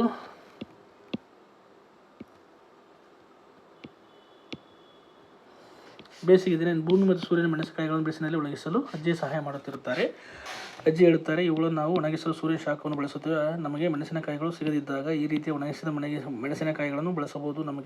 ನಾನು ನಿಮಗೆ ಸ್ವಲ್ಪ ಒಣಗಿಸಿದ ಕಾಯಿಗಳನ್ನು ಮನೆಗೆ ತೆಗೆದುಕೊಂಡು ಹೋಗಲು ಕೊಡುತ್ತೇನೆ. ಸೂರ್ಯನ ಭೂಮಿ ಮೇಲಿನ ಶಕ್ತಿ ವೆರಿ ಇಂಪಾರ್ಟೆಂಟ್ ನೋಡಿ. ಈ ಪಾಯಿಂಟು ಸೂರ್ಯನ ಭೂಮಿ ಮೇಲಿನ ಶಕ್ತಿಯ ಪ್ರಮುಖ ಆಕಾರ very important exam point of ನಲ್ಲಿ. ಇದು ನಮಗೆ ತಿಳಿದಿದೆಯೇ? ಎಲ್ಲ ಸಸ್ಯಗಳು, ಪ್ರಾಣಿಗಳು ಮತ್ತು ಅದರ ಮೇಲೆ ಅವಲಂಬಿತವಾಗಿ ಸೂರ್ಯನ ಮೇಲೆ ನಾವೆಲ್ಲರೂ ಅವಲಂಬಿತ ಆಗಿದ್ದೇವೆ. ನಾವು ಸೂರ್ಯನ ಶಾಖ ಮತ್ತು ಬೆಳಕನ್ನು ವಿವಿಧ ಉದ್ದೇಶಗಳಿಗೆ ಬಳಸುತ್ತೇವೆ. ನಮ್ಮ ಯಾವ ಚಟುವಟಿಕೆಗಳಿಗೆ ಸೂರ್ಯನ ಶಾಖ ಮತ್ತು ಬೆಳಕು ಅಗತ್ಯವಾಗಿದೆ. ಸೂರ್ಯನ ಶಾಖ ಮತ್ತು ಬೆಳಕಿನ ಉಪಯೋಗಗಳನ್ನು ತೋರಿಸುವ ಕೆಲವು ಚಿತ್ರಗಳನ್ನು ಭೂಮಿ ಬಿಡಿಸುತ್ತಾಳೆ. ಇನ್ನೂ ಕೆಲವು ಉದಾಹರಣೆಗಳನ್ನು ಸೇರಿಸುವ ಮೂಲಕ ಅವಳಿಗೆ ಸಹಾಯ ಮಾಡಿಕೊಟ್ಟಿದ್ದಾರೆ. ಬರೆದು ಸೇರಿಸಿ. ಅಂದರೆ ನಾವು ಸೂರ್ಯನ ಬೆಳಕನ್ನು ಎಲ್ಲೆಲ್ಲಿ ಯೂಸ್ ಮಾಡ್ತೀವಿ ಅನ್ನೋದ್ರ ಬಗ್ಗೆ ಒಂದು ಚಟುವಟಿಕೆ ಕೊಟ್ಟಿದ್ದಾರೆ. ಆ ಚಟುವಟಿಕೆನ ನೀವು ಮಾಡಿ ಬೇಕಾರೆ. ಒಂದು ಮಧ್ಯಾಹ್ನ ಭೂಮಿ ಮತ್ತು ಸಮೀಪದಲ್ಲಿರುವ ಹೊಲದಲ್ಲಿ ಹಾದು ಹೋಗುವಾಗ ಹುಲ್ಲು ಮೇಯುತ್ತಿರುವ ಹಸುವನ್ನು ನೋಡುತ್ತಾರೆ. ಅವರು ಸೂರ್ಯನ ಶಕ್ತಿಯನ್ನು ಮುಖ್ಯ ಆಕಾರದಿಂದ ವಿಷಯದ ಬಗ್ಗೆ ಮಾತನಾಡುತ್ತಾರೆ. ಆ ಸಂಭಾಷಣೆ ಗಮನಿಟ್ಟುಕೊಂಡು ಓದಿ ಉತ್ತರಿಸಿ. ಈ ಹಸುವನ್ನು ನೋಡಿದ್ದು ಹುಲ್ಲನ್ನು ಮೇಯುತ್ತಿದೆ ಮತ್ತು ಅದರಿಂದ ಶಕ್ತಿಯನ್ನು ಪಡೆಯುತ್ತಿದೆ. ಇಲ್ಲ, ಈ ಹಸು ಸೂರ್ಯನಿಂದ ಶಕ್ತಿಯನ್ನು ಪಡೆಯುತ್ತಿದೆ ಎಂದು ನಾನು ಭಾವಿಸುತ್ತೇನೆ. ಇಬ್ಬರು ಜಗಳ ಆಡ್ತಿದ್ದಾರೆ ಯಾವುದರಿಂದ ಶಕ್ತಿ ಬರುತ್ತೆ ಅನ್ನೋದ್ರ ಬಗ್ಗೆ. ಹಸು ಬಿಸಿಲಿನಲ್ಲಿ ನಿಜ, ಆದರೆ ಅದು ಸೂರ್ಯನ ಶಕ್ತಿಯನ್ನು ಪಡೆಯುತ್ತಿದೆ ಎಂದಲ್ಲ. ಹಸು ಹುಲ್ಲು ತಿನ್ನುತ್ತದೆ. ಹುಲ್ಲು ಬೆಳೆಯುವ ಸೂರ್ಯನ ಬೆಳಕು ಬೇಕು. ಶಕ್ತಿಯ ಮುಖ್ಯ ಆಕಾರವೆಂದರೆ ಸೂರ್ಯ. ಈ ರೀತಿಯಾಗಿ ಹಸು ಸೂರ್ಯನಿಂದ ಶಕ್ತಿಯನ್ನು ಪಡೆಯುತ್ತದೆ ಎಂದು ಹೇಳಬಹುದು. ನಿಮ್ಮ ಪ್ರಕಾರ ಯಾರ ಹೇಳಿಕೆ ಸರಿ? ಗೊತ್ತಾಗ್ತಿದೆಯಾ? ಇಬ್ಬರ ಹೇಳಿಕೆನೂ ಸರಿ. ಹೌದು, ಯಾಕೆಂದರೆ ಸೂರ್ಯನ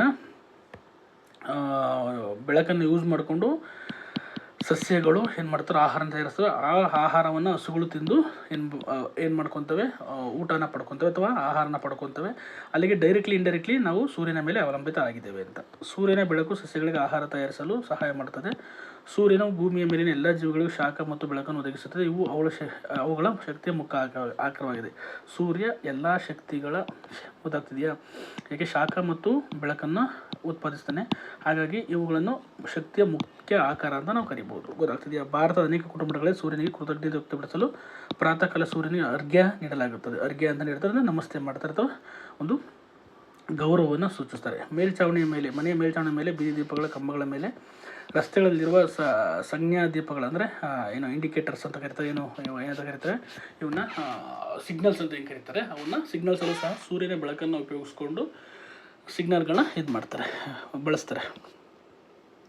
ಸೌರಫಲಕಗಳು ಸೌರಶಕ್ತಿಯನ್ನು ಸೆರೆ ಹಿಡಿದು ವಿದ್ಯುತ್ತನ್ನು ಉತ್ಪಾದಿಸುತ್ತವೆ. ಸೂರ್ಯನಿಂದ ಪಡೆದ ಆ ಶಕ್ತಿಯನ್ನು ಸೌರ ಕುಕ್ಕರ್ನಲ್ಲಿ ಆಹಾರ ಬೇಯಿಸಲು ಅಥವಾ ಸೌರ ಜಲತಾಪಕದ ನೀರನ್ನು ಬಿಸಿ ಮಾಡಲು ನಾವು ನೇರವಾಗಿ ಬಳಸೋದು. ಅಂದರೆ ನಾವು ಯಾವ ರೀತಿ ಸೂರ್ಯನ ಬೆಳಕನ್ನು ಯೂಸ್ ಮಾಡ್ತೀವಿ ಅನ್ನೋದ್ರ ಬಗ್ಗೆ ಇಲ್ಲಿ ಕೊಡ್ತಾ ಇದ್ದಾರೆ. ಸೂರ್ಯನಿಗೆ ಭೂಮಿಯ ಮೇಲಿನ ಜೀವನವನ್ನು ಕಲ್ಪಿಸಲು ಕಳೆದ ಸೂರ್ಯ ಇಲ್ಲದೆ ನಾವು ಬದುಕೋಕ್ಕಾಗಲ್ಲ. ಹಾಗೆ ಸೂರ್ಯ ಇಂಪಾರ್ಟೆಂಟು. ಅವನು ಆಹಾರ ತಯಾರಿಸಲು ಮತ್ತು ಪ್ರಾಣಿಗಳು ಆಹಾರವನ್ನು ಪಡೆಯಲು ಸಾಧ್ಯವಾಗುತ್ತೆ. ಹಾಗಾಗಿ ನಾವೆಲ್ಲರೂ ಶಕ್ತಿಯನ್ನು ಇಲ್ಲಿಂದ ಪಡ್ಕೊತೀವಿ, ಸೂರ್ಯನಿಂದ ಪಡ್ಕೊತೀವಿ. ಸೂರ್ಯನ ಇಂಪಾರ್ಟೆಂಟನ್ನು ಹೇಳ್ತಾ ಇದೆ. ಇಲ್ಲಿ ಅರಣ್ಯಗಳು, ಅದೇ ರೀತಿ ಅರಣ್ಯಗಳು ಜೀವನಸ್ಥಿತಿ ಕರ್ಕೊಂಡು ಹೋಗ್ತಾರೆ. ಅರಣ್ಯಗಳ ಇಂಪಾರ್ಟೆನ್ಸ್ನ ಇಲ್ಲಿ ಹೇಳ್ತಾ ಬರ್ತಾರೆ. ಅರಣ್ಯಗಳು ಸಹ ನಮ್ಮ ರಿನ್ಯೂವಬಲ್ ರಿಸೋರ್ಸಸ್ ಅಂತ ಕರಿತೀವಿ. ಗೊತ್ತಾಗ್ತಿದೆಯಾ. ಅಂದರೆ ಅರಣ್ಯಗಳನ್ನ ಬೆಳೆಸ್ಬೋದು, ಬಟ್ ಕಡಿದ್ರೆ ಅವು ಹಾಳಾಗೋಗ್ತವೆ. ಗೊತ್ತಾಗ್ತಿದೆಯಾ. ಹಾಗಾಗಿ ಅರಣ್ಯಗಳ ಒಂದು ಇಂಪಾರ್ಟೆನ್ಸ್ನ ಈ ಒಂದು ಇದರಲ್ಲಿ ಹೇಳ್ತಾ ಹೋಗ್ತವೆ. ಗೊತ್ತಾಗ್ತಿದೆ. ಅರಣ್ಯದಲ್ಲಿ ಪಕ್ಷಿಗಳು, ಕೀಟಗಳು ಸೇರಿದಂತೆ ಅನೇಕ ಕಾಡು ಪ್ರಾಣಿಗಳಿಗೆ ಅರಣ್ಯ ನೈಸರ್ಗಿಕ ಆವಾಸವಾಗಿದೆ. ಅರಣ್ಯಗಳು ಅವುಗಳಿಗೆ ಆಹಾರ, ಆಶ್ರಯವನ್ನು ಒದಗಿಸುತ್ತವೆ. ನಿಸರ್ಗದಲ್ಲಿರುವ ಪ್ರತಿಯೊಂದು ಜೀವಿ ಬದುಕಲು ಇತರ ಜೀವಿಗಳಿಗೆ ಅಂದರೆ ಒಂದು ಪರಿಸರದಲ್ಲಿ ಒಂದು ಜೀವಿ ಇನ್ನೊಂದು ಜೀವಿ ಜೊತೆ ಏನಾಗುತ್ತೆ, ಸಂಪರ್ಕದಲ್ಲಿರುತ್ತೆ ಮತ್ತು ಒಂದು ಜೀವಿ ಬದುಕಲು ಇನ್ನೊಂದು ಜೀವಿ ಮೇಲೆ ಅವಲಂಬಿತವಾಗೇ ಇರುತ್ತೆ. ಗೊತ್ತಾಗ್ತಿದೆಯಾ. ವೈವಿಧ್ಯಮಯ ಜೀವವಿರುವುದರಿಂದ ನೋಡಿ ಇದೆಲ್ಲ ಎನ್ವೈರನ್ಮೆಂಟ್, ಪರಿಸರಕ್ಕೆ ಇದು ಒಂಥರ ಪೂರಕವಾದ ಬೇಸಿಕ್ಸ್ ಇದು. ಗೊತ್ತಾಗ್ತಿದೆಯಾ. ಪರಿಸರ ಅರ್ಥ ಮಾಡ್ಕೊಳಕ್ಕೆ, ಎನ್ವೈರನ್ಮೆಂಟ್ ಸಬ್ಜೆಕ್ಟ್ನ ಅರ್ಥ ಮಾಡ್ಕೊಂಡು ದಿಸ್ ಈಸ್ ದ ಬೇಸಿಕ್. ಯಾಕೆ ಬೇಸಿಕ್ ಇಂಪಾರ್ಟೆಂಟ್ ಅಂತ ಹೇಳಿದ್ರೆ ಇದಕ್ಕೋಸ್ಕರನೇ. ಗೊತ್ತಾಗ್ತಿದೆಯಾ. ಆದಾಗ್ಯೂ ಬೃಹತ್ ಪ್ರಮಾಣದಲ್ಲಿ ಮರಗಳನ್ನು ಕಡಿಯುವ ಮಾನವ ಚಟುವಟಿಕೆಗಳಿಂದಾಗಿ ಕೆಲವು ವರ್ಷಗಳಿಂದ ಅರಣ್ಯ ಪ್ರದೇಶ ನಿರಂತರವಾಗಿ ಕಡಿಮೆ ಆಗುತ್ತಿದೆ. ಹೊಸ ಅರಣ್ಯವನ್ನು ಬೆಳೆಸಲು ಅಥವಾ ನಾಶವಾದ ಅರಣ್ಯವನ್ನು ಪುನರುಜ್ಜೀವನಗೊಳಿಸಲು ಅನೇಕ ವರ್ಷಗಳೇ ಬೇಕಾಗುತ್ತೆ. ಆದ್ದರಿಂದ ಅರಣ್ಯಗಳನ್ನು ಸಂರಕ್ಷಿಸಿ ವಿಜಯದಿಂದ ಬೆಳೆಸಿದಾಗ ನಮಗೆ ತಾವೇ ಪುನರುಜ್ಜೀವನಗೊಳಿಸಲು ಅವಳು ಸಾಕಷ್ಟು ಸಮಯ ದೊರೆಯುತ್ತದೆ. ವನ ಮಹೋತ್ಸವ ಒಂದು ವಾರದ ಕಾರ್ಯಕ್ರಮವಾಗಿದ್ದು ಜುಲೈ ತಿಂಗಳಿನಲ್ಲಿ ದೇಶಾದ್ಯಂತ ಸಂಭ್ರಮಿಸುವ ವೆರಿ ಇಂಪಾರ್ಟೆಂಟ್. ವನ ಮಹೋತ್ಸವ ಯಾವಾಗ ಆಚರಿಸ್ತೀವಿ ಅಂದರೆ ಜುಲೈ ತಿಂಗಳಲ್ಲಿ ಆಚರಿಸ್ತೀವಿ. ಇದು important exam point of view ಇಂದ. ಇದೊಂದು ಕಾಡಿನ ಹಬ್ಬವಾಗಿದ್ದು ಈ ಸಂದರ್ಭದಲ್ಲಿ ಹೊಸ ಗಿಡಮರಗಳನ್ನು ನೀಡಲಾಗುತ್ತದೆ ಮತ್ತು ಅರಣ್ಯಗಳ ಬಗ್ಗೆ ಜಾಗೃತಿ ಮೂಡಿಸಲಾಗುತ್ತದೆ. ಹಸಿರು ಹೊದಿಕೆ ಕಾರ್ಯಕ್ರಮವನ್ನು ಮಾಡಲಾಗುತ್ತದೆ. ಇದು ವನ ಮಹೋತ್ಸವವನ್ನು ಕರೀತಾರೆ. ಗೊತ್ತಾಗ್ತದೆ. ವಿಶಾಲವಾದ ಅರಣ್ಯವನ್ನು ಪ್ರದೇಶವನ್ನು ನಾಶ ಮಾಡುವುದರಿಂದ ಉಂಟಾಗುವ ತೊಂದರೆಗಳೇನು, ನಮ್ಮ ಕಾಡುಗಳಲ್ಲಿ ಮರಗಳನ್ನು ಕಡಿಯುವುದು ಮುಂದುವರಿಸಿದರೆ ಏನಾಗುವ ಎಂಬುದನ್ನು ತೋರಿಸುವ ಒಂದು ಪ್ರಸ್ತುತಿ ಅಥವಾ ನಾಟಕವನ್ನು ಪ್ರದರ್ಶಿಸಿ ಇದು ಪ್ರಾಕ್ಟಿಕಲ್. ಅಂದರೆ ಕಾಡಿಂದ ಏನು ನಾಶ ಆಗುತ್ತಿದೆ ಅನ್ನೋದನ್ನ ಕರಿಬೇಕು. Very very important. ಈ ಒಂದು ಇದು ಇಂಪಾರ್ಟೆಂಟ್. ಏನಂದರೆ ಇದು ಪ್ರಾಚೀನ ಕಾಲದಲ್ಲೂ ಭಾರತ ಅರಣ್ಯಗಳನ್ನು ಗೌರವಿಸುವುದು, ಸಂರಕ್ಷಿಸುವ ಸಂಪ್ರದಾಯವನ್ನು ಹೊಂದಿದ್ದು ಜೀವ ಜಗತ್ತಿನಲ್ಲಿ ವೈವಿಧ್ಯತೆ ಎಂಬ ಅಧ್ಯಯನದಲ್ಲಿ ನೀವು ಅದನ್ನು ಕಲ್ತಿರ್ತೀರ. ದೇವರ ಕಾಡುಗಳ ಬಗ್ಗೆ ಕಲ್ತಿದ್ದೀರ. ಗೊತ್ತಾಗ್ತಿದೆಯಾ. ಕಾಪುಗಳು ಅಂತ ಕರೀತಾರೆ. ದೇವರ ಕಾಡುಗಳ ಬಗ್ಗೆ ಓದಿರ್ತೀರ. ಮರಗಳನ್ನು ಕಡಿಯುವುದನ್ನು ತಡೆಯಲು ಅನೇಕ ಅರಣ್ಯಗಳನ್ನು ಉಳಿಸಲು ಸಾಮಾನ್ಯ ಜನರು ಅನೇಕ ಪ್ರಯತ್ನ ಮಾಡಿದ್ದಾರೆ. ಪ್ರಸಿದ್ಧ ಚಿಪ್ಕೋ ಚಳವಳಿ, ವೆರಿ ಇಂಪಾರ್ಟೆಂಟ್, ಚಿಪ್ಪಿಕೋ ಚಳವಳಿ, ಅಪ್ಪಿಕೋ ಚಳವಳಿ ಅಂತಹ ಒಂದು ಪ್ರಯತ್ನ 1970ರಲ್ಲಿ ಇದು ನಡೆಯಿತು. ಉತ್ತರಾಖಂಡದಲ್ಲಿ ಈ ಒಂದು ರಾಜ್ಯದಲ್ಲಿ ಪ್ರಾರಂಭವಾಯಿತು. ಸ್ಥಳೀಯ ಮಹಿಳೆಯರು ಅವನ್ನು ಸಕ್ರಿಯವಾಗಿ ಮರಗಳನ್ನು ಕಡಿಯದಂತೆ ಅವನ್ನು ರಕ್ಷಿಸಲು ಮರಗಳನ್ನು ತಪ್ಪಿಕೊಂಡು ಈ ಒಂದು ಚಳವಳಿನ ಪ್ರಾರಂಭ ಮಾಡಿದ್ರು. ಯಾಕೆಂದರೆ ಮರಗಳನ್ನು ಉಳಿಸಬೇಕು, ಕಾಡುಗಳನ್ನು ಸಂರಕ್ಷಿಸಬೇಕು ಎಂಬ ಒಂದು ಉದ್ದೇಶದಿಂದ. ಕಾಡಿನಲ್ಲಿ ತಿರುಗಾಡುತ್ತಿರುವ ನೆಲದ ಮೇಲೆ ಸಾಕಷ್ಟು ಎಲೆಗಳು ಉದುರುವುದನ್ನು ಮತ್ತು ಕಾಡಿನ ತೇವಾಂಶವನ್ನು ಭೂಮಿ ಮತ್ತು ಸೂರ್ಯ ಗಮನಿಸಿರಬಹುದು. ಗಿಡಗಳ ಬೇರುಗಳು ಮಣ್ಣನ್ನು ಹಿಡಿದಿಟ್ಟುಕೊಂಡು ನೀರಿನಿಂದ ಕೊಚ್ಚಿಕೊಂಡು ಹೋಗದಂತೆ ತಡೆಯುತ್ತವೆ. ಮರಗಳಿಂದ ಉದುರುವ ಎಲೆಗಳು ಕೊಳೆತು ಪೋಷಕಾಂಶಗಳಿಂದ ಮಣ್ಣನ್ನು ಸಮೃದ್ಧಗೊಳಿಸುತ್ತವೆ. ಹೊಸ ಸಸ್ಯಗಳು ಮತ್ತು ಮರಗಳು ಮಣ್ಣನ್ನು ಬಳಸಿಕೊಂಡು ಬೆಳೆಯುತ್ತವೆ. ನಿಸರ್ಗದಲ್ಲಿ ಕಂಡುಬರುವ ಮರುಬಳಕೆಗೆ ಇದು ಉದಾಹರಣೆಯಾಗಿದೆ ಎಂದು ಅಜ್ಜಿ ವಿವರಿಸುತ್ತಾರೆ. ಅಂದರೆ ಇಲ್ಲಿ ಮಣ್ಣಿನ ಒಂದು ಪೀಠಿಕೆ ಆಗ್ತಾ ಇದ್ದಾರೆ. ಮಣ್ಣನ್ನು ಎಷ್ಟು ಇಂಪಾರ್ಟೆಂಟ್ ಅನ್ನೋದ್ರ ಬಗ್ಗೆ ಗೊತ್ತಾಗ್ತಿದೆಯಾ. ಹಾಗಾಗಿ ಭೂಮಿ, ಸೂರ್ಯ, ಅಜ್ಜಿ ಕಾಡಿನಿಂದ ಮನೆಗೆ ತಿರುಗುತ್ತಾರೆ. ಕೆಲವು ತರಕಾರಿಗಳನ್ನು ಗಿಡದ ತೋಟದಲ್ಲಿ ಮಣ್ಣನ್ನು ಸಿದ್ಧಪಡಿಸಲು ಭೂಮಿ ಮತ್ತು ಸೂರ್ಯ ಅಜ್ಜಿಗೆ ಸಹಾಯ ಮಾಡುತ್ತಾರೆ. ಅಜ್ಜಿ ಮಣ್ಣನ್ನು ನಿಧಾನವಾಗಿ ಅಗೆಯಲು ಮತ್ತು ಮಣ್ಣಿನ ಉಂಡೆಗಳನ್ನು ಪುಡಿ ಮಾಡಿ ಸಡಿಲಗೊಳಿಸಲು ಹೇಳುತ್ತಾರೆ. ಮಣ್ಣಿನ ಕಣಗಳ ನಡುವಿನ ಅಂತರವನ್ನು ಸಸ್ಯಗಳ ಬೆಳವಣಿಗೆ ಸಾಕಷ್ಟು ಗಾಳಿಯನ್ನು ಒದಗಿಸುವುದಲ್ಲದೆ ಬೇರುಗಳು ಸುಲಭವಾಗಿ ಬೆಳೆಯಲು ನೋಡಿ. ಮಣ್ಣು ಈ ಥರ ಇರೋದ್ರಿಂದ, ಅಂದರೆ ಇಲ್ಲಿ ಮಣ್ಣಿನ ಮಧ್ಯದಲ್ಲಿ ಸಣ್ಣ ಸಣ್ಣ ಜಾಗ ಇರೋದ್ರಿಂದ ಸಸ್ಯದ ಬೇರುಗಳು ಬಿಟ್ಕೊಂಡು ಸಸ್ಯಗಳು ಬೆಳೆಯೋಕ್ಕೆ ಹೆಲ್ಪ್ ಆಗುತ್ತೆ ಅಂತ ಅಜ್ಜಿ ಹೇಳ್ತಾ ಇದ್ದಾಳೆ. ಓಕೆನಾ. ಅನುವು ಮಾಡಿಕೊಡ್ತದೆ ಎಂಬುದು ನೀವು ಈಗಾಗಲೇ ಜೀವಿಗಳು ಅವುಗಳ ಗುಣಗಳ ಅನ್ವೇಷಣೆ ಎಂಬ ಅಧ್ಯಾಯದಲ್ಲಿ ಓದಿದ್ದೀರಿ. ಹಳೆ ಚಾಪ್ಟರ್ಗಳಲ್ಲಿ ಓದಿರ್ತೀರ. ಮಣ್ಣಿನಲ್ಲಿರುವ ಸಣ್ಣ ಕಲ್ಲಿನ ಚೂರುಗಳು, ಸಸ್ಯಗಳ ಬೇರುಗಳು, ಕೆಲವು ಎರೆಹುಳುಗಳು, ಭೂಮಿ, ಸೂರ್ಯ ನೋಡಿದರು. ಎರೆಹುಳು ನೈಸರ್ಗಿಕವಾಗಿ ಮಧ್ಯವರ್ತಿಗಳನ್ನು ನೋಡಿ. ಎರೆಹುಳುಗಳ ಇಂಪಾರ್ಟೆನ್ಸು ಅಂದರೆ ಇವು ನೈಸರ್ಗಿಕವಾಗಿ ಮಧ್ಯವರ್ತಿಗಳಾಗಿ ವರ್ತಿಸ್ತವೆ. ಗೊತ್ತಾಯ್ತು. ಅವು ಮಣ್ಣನ್ನು ತಿರುವಿ ಹಾಕಲು ಮತ್ತು ಸಡಿಲಗೊಳಿಸಲು ಸಹಾಯ ಮಾಡುತ್ತದೆ. ಯಾವುವು? ಎರೆಹುಳುಗಳು. ಅದಕ್ಕೆ ಎರೆಹುಳುಗಳನ್ನು ರೈತನ ಮಿತ್ರ ಅಂತ ಕರಿತೀವಿ. ಭೂಮಿ ಮತ್ತು ಸೂರ್ಯ ಹೆಜ್ಜೆಗೆ ಸಹಾಯ ಮಾಡುವಂತೆ ಚಟುವಟಿಕೆ ಒಂದನ್ನು ನೀವು ಗಮನಿಸಿ. ಆ ಚಟುವಟಿಕೆ ಒಂದು ಮಾಡ್ತಾ ಹೋಗಿ ಗೊತ್ತಾಗ್ತಿದೆ. ನಿಮ್ಮ ಮನೆಯ ಶಾಲೆ ಸುತ್ತಮುತ್ತಲಿನ ಮಣ್ಣಿನ ಮಾದರಿಗಳನ್ನು ಸಂಗ್ರಹಿಸಿ ಆ ಮಣ್ಣಿನ ಸಂಗ್ರಹಗಳನ್ನ ಮಾಡಿ ನಿಮ್ಮ ಕಣ್ಣಿಗೆ ಏನೇನು ಕಾಣುತ್ತೆ, ಏನೇನು ವೀಕ್ಷಣೆಗಳು ಕಾಣುತ್ತೆ, ಯಾವ ಕಲರ್ ಇದೆ, ಯಾವ ಥರ ಟೆಕ್ಸ್ಚರ್ ಇದೆ, ಆ ಒಂದು ಮಣ್ಣಿನಲ್ಲಿ ಯಾವ ಬೆಳೆ ಬೆಳೀತಾರೆ ಅನ್ನೋದ್ರ ಬಗ್ಗೆ ನೀವು ಅದನ್ನು ಕಂಡುಕೊಳ್ಳಿ ಅಂತ ಹೇಳ್ತಾ ಇದ್ದಾರೆ. ಗೊತ್ತಾಗ್ತಿದೆಯಾ? ಮಣ್ಣಿನ ಅವಲೋಕನ ಅಂದರೆ ಅದರೊಳಗೆ ಮಣ್ಣಿನ ಏನೇನು ಅಂಶಗಳು ಕಂಡು ಬರುತ್ತೆ ಅದನ್ನು ನೀವು ವಿಶ್ಲೇಷಣೆ ಮಾಡಿ ಅಂತ ಒಂದು ಆ್ಯಕ್ಟಿವಿಟಿನ ಕೊಟ್ಟಿದ್ದಾರೆ. ಮರಳು, ಕೀಟಗಳು ಮತ್ತು ಹುಳುಗಳಂಥ ಅನೇಕ ವಸ್ತುಗಳು ಮಣ್ಣು ಒಳಗೊಂಡಿದೆ. ಅದರಲ್ಲಿ ಬರಿಗಣ್ಣಿಂದ ನೋಡಲು ಸಾಧ್ಯವಾದ ಅನೇಕ ಸಣ್ಣ ಜೀವಿಗಳು ಇರಬಹುದು. ಅಂದರೆ ಮಣ್ಣಿನ ಒಳಗಡೆ ಏನೇನಿದೆ ಅಂತಂದರೆ ಕೀಟಗಳಿರ್ಬೋದು, ಹುಳುಗಳಿರ್ಬೋದು, ಮತ್ತು ಅದರಲ್ಲಿ ಬರಿಗಣ್ಣಿಂದ ನೋಡಲು ಸಾಧ್ಯವಾದ ಅನೇಕ ಸಣ್ಣ ಜೀವಿಗಳು ಇರ್ಬೋದು. ವಿಘಟನೆ ಮತ್ತು ಕೊಳೆಯುವಿಕೆಯಿಂದ ವಿಘಟನೆ ಆಗೋದು ಗೊತ್ತಾದ ಗೊತ್ತಾಗ್ತಿದೆ. ಡಿಕಂಪೋಸ್ ಆಗೋದ್ರಿಂದ ಪ್ರಾಣಿ ಮತ್ತು ಸಸ್ಯಗಳು ಸಹ ಮಣ್ಣಿನ ಭಾಗವಾಗುತ್ತವೆ. ಅಂದರೆ ಒಂದು ಪ್ರಾಣಿ ಸತ್ತು ಅಥವಾ ಒಂದು ಸಸ್ಯ ಸತ್ತರೆ ಅದು ಮಣ್ಣಿನಲ್ಲಿ ಡಿಕಂಪೋಸ್ ಆಗಿ ಅಥವಾ ಮಣ್ಣಿನಲ್ಲಿ ವಿಘಟನೆ ಆಗುತ್ತೆ. ಕೊಳೆಯುವಿಕೆಯಿಂದ ವಿಘಟನೆ ಆಗುತ್ತೆ. ಈ ವಿಭಿನ್ನ ಸ್ಥಳಗಳಿಂದ ಸಂಗ್ರಹಿಸಿದ ಮಣ್ಣಿನ ಮಾದರಿಗಳನ್ನು ವಿಭಿನ್ನ ಬಣ್ಣಗಳನ್ನು ಹೊಂದಿರುತ್ತೆ. ಯಾಕೆ ಬೇರೆ ಬೇರೆ ಸ್ಥಳಗಳಲ್ಲಿ ಬೇರೆ ಬೇರೆ ಒಂದು ಮಣ್ಣಿನ ಕಲರ್ ಬೇರೆ ಬೇರೆ ಇರುತ್ತೆ ಅಂದರೆ ಅಲ್ಲಿನ ಒಂದು ವಾತಾವರಣ, ಅಲ್ಲಿನ ಬಂಡೆಗಳು, ಅಲ್ಲಿನ ಪ್ರಾಕೃತಿಕ ಇದ್ರ ಮೇಲೆ ಮಣ್ಣಿನ ಕಲ್ಲರು ಚೇಂಜ್ ಆಗಿರುತ್ತೆ. ಗೊತ್ತಾಗ್ತಿದೆಯಾ? ಹಾಗಾಗಿ ಅದು ನಿಮಗೆ ಗೊತ್ತಿರಬೇಕಾಗುತ್ತೆ. ಕಪ್ಪು ಮಣ್ಣು, ಕೆಂಪು ಮಣ್ಣು ಅಂತ ವಸ್ತುಗಳನ್ನು ತಮ್ಮ ಘಟಕಗಳಾಗಿ ಹೊಂದಿರಬಹುದು. ಮಣ್ಣು ಹೇಗೆ ರೂಪುಗೊಳ್ಳುತ್ತೆ ಎಂಬುದನ್ನು ನೀವು ಅಚ್ಚರಿಗಳು. ಮಣ್ಣು ಹೆಂಗೆ ರೂಪುಗೊಳ್ಳುತ್ತೆ ನೋಡಿರ್ತೀರಾ?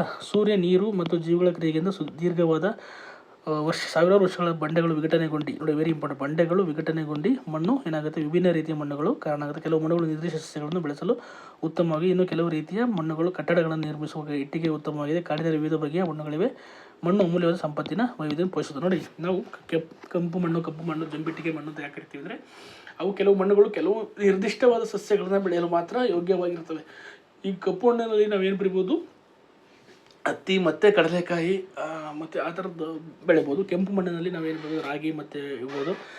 ಮತ್ತು ನಾವು ಜಂಬಿಟ್ಟಿಗೆ ಮಣ್ಣುಗಳಲ್ಲಿ ಪರ್ವತದ ಮಣ್ಣುಗಳಲ್ಲಿ ನಾವು ಮರಗಳನ್ನು ಮಾತ್ರ ಬೆಳೆಸಲು ಸಾಧ್ಯ ಆಗುತ್ತೆ. ಈ ರೀತಿಯ ಒಂದೊಂದು ಮಣ್ಣನ್ನು ಒಂದು ಸಸ್ಯಗಳನ್ನ ಬೆಳೆಸೋಕ್ಕೆ ವಿಶಿಷ್ಟವಾಗಿ ರೂಪುಗೊಂಡಿರುತ್ತೆ.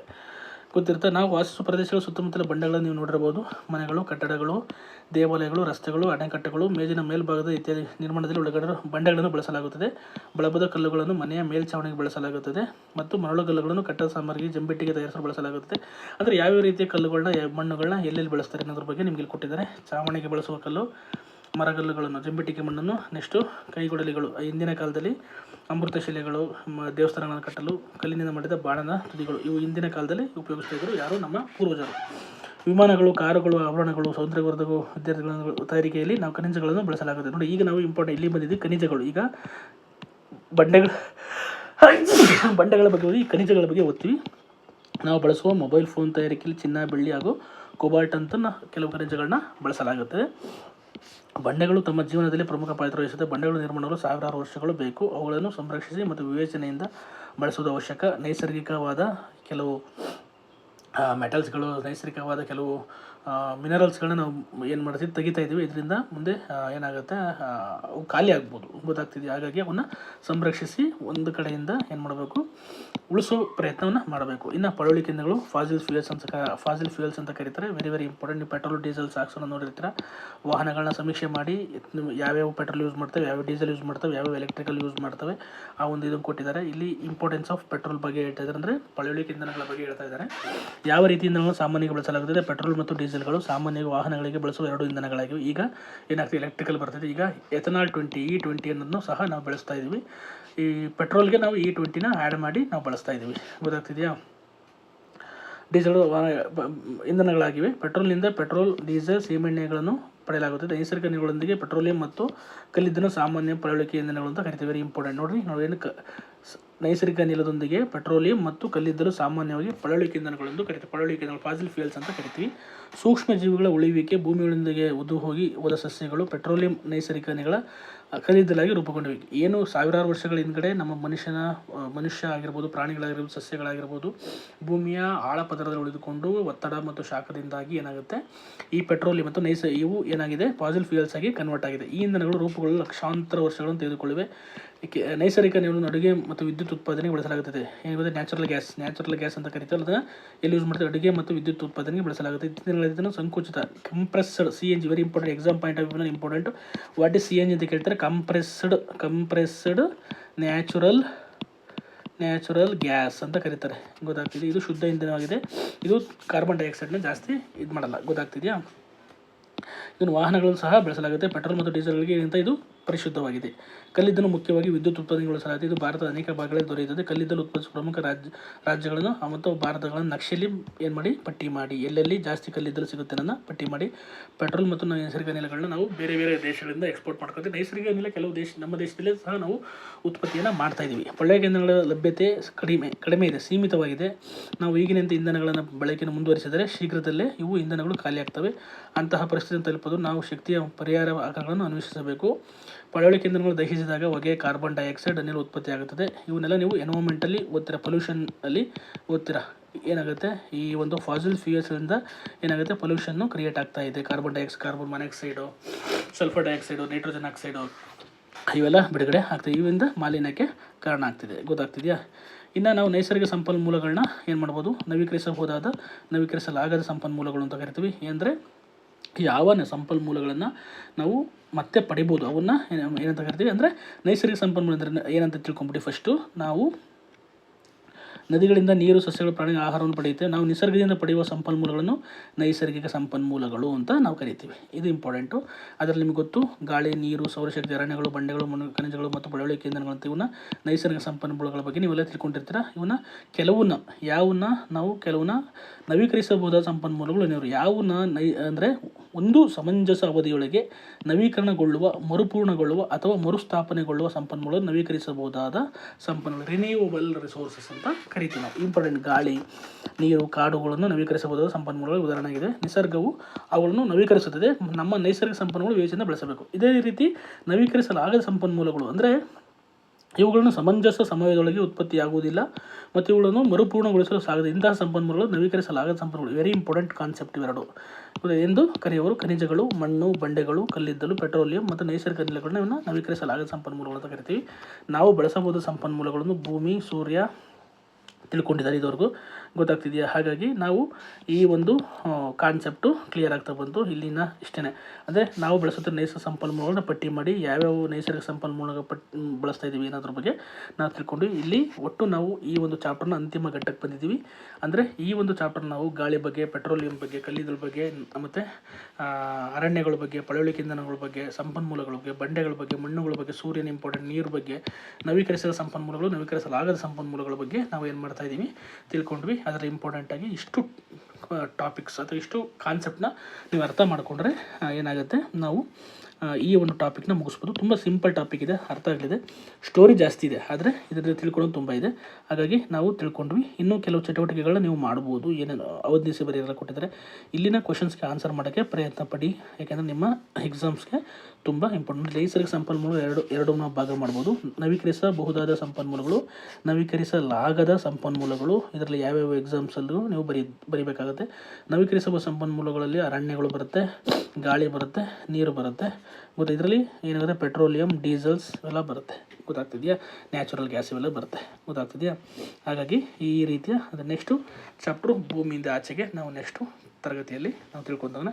Thank you so much. NCERT DSCERT ಒಂದು ಇದಕ್ಕೆ ಸೇರ್ಕೊಳ್ಳಿ, ಓದಿ, ಕಾನ್ಸೆಪ್ಟ್ನ ಅರ್ಥ ಮಾಡ್ಕೊಳ್ಳಿ. ಇದು ನಿಮಗೆ ಲಾಂಗ್ ಅನಿಸುತ್ತೆ, ಬಟ್ ಆದರೆ ಇದನ್ನು ತುಂಬ ಎಫೆಕ್ಟಿವ್ ಅನಿಸುತ್ತೆ. ನಿಮ್ಗೇನೇ ಡೌಟ್ ಇದ್ದರೂ ಕಮೆಂಟ್ ಮಾಡಿ ಅಂತ ಹೇಳ್ತಾ ಥ್ಯಾಂಕ್ ಯು ಸೋ ಮಚ್.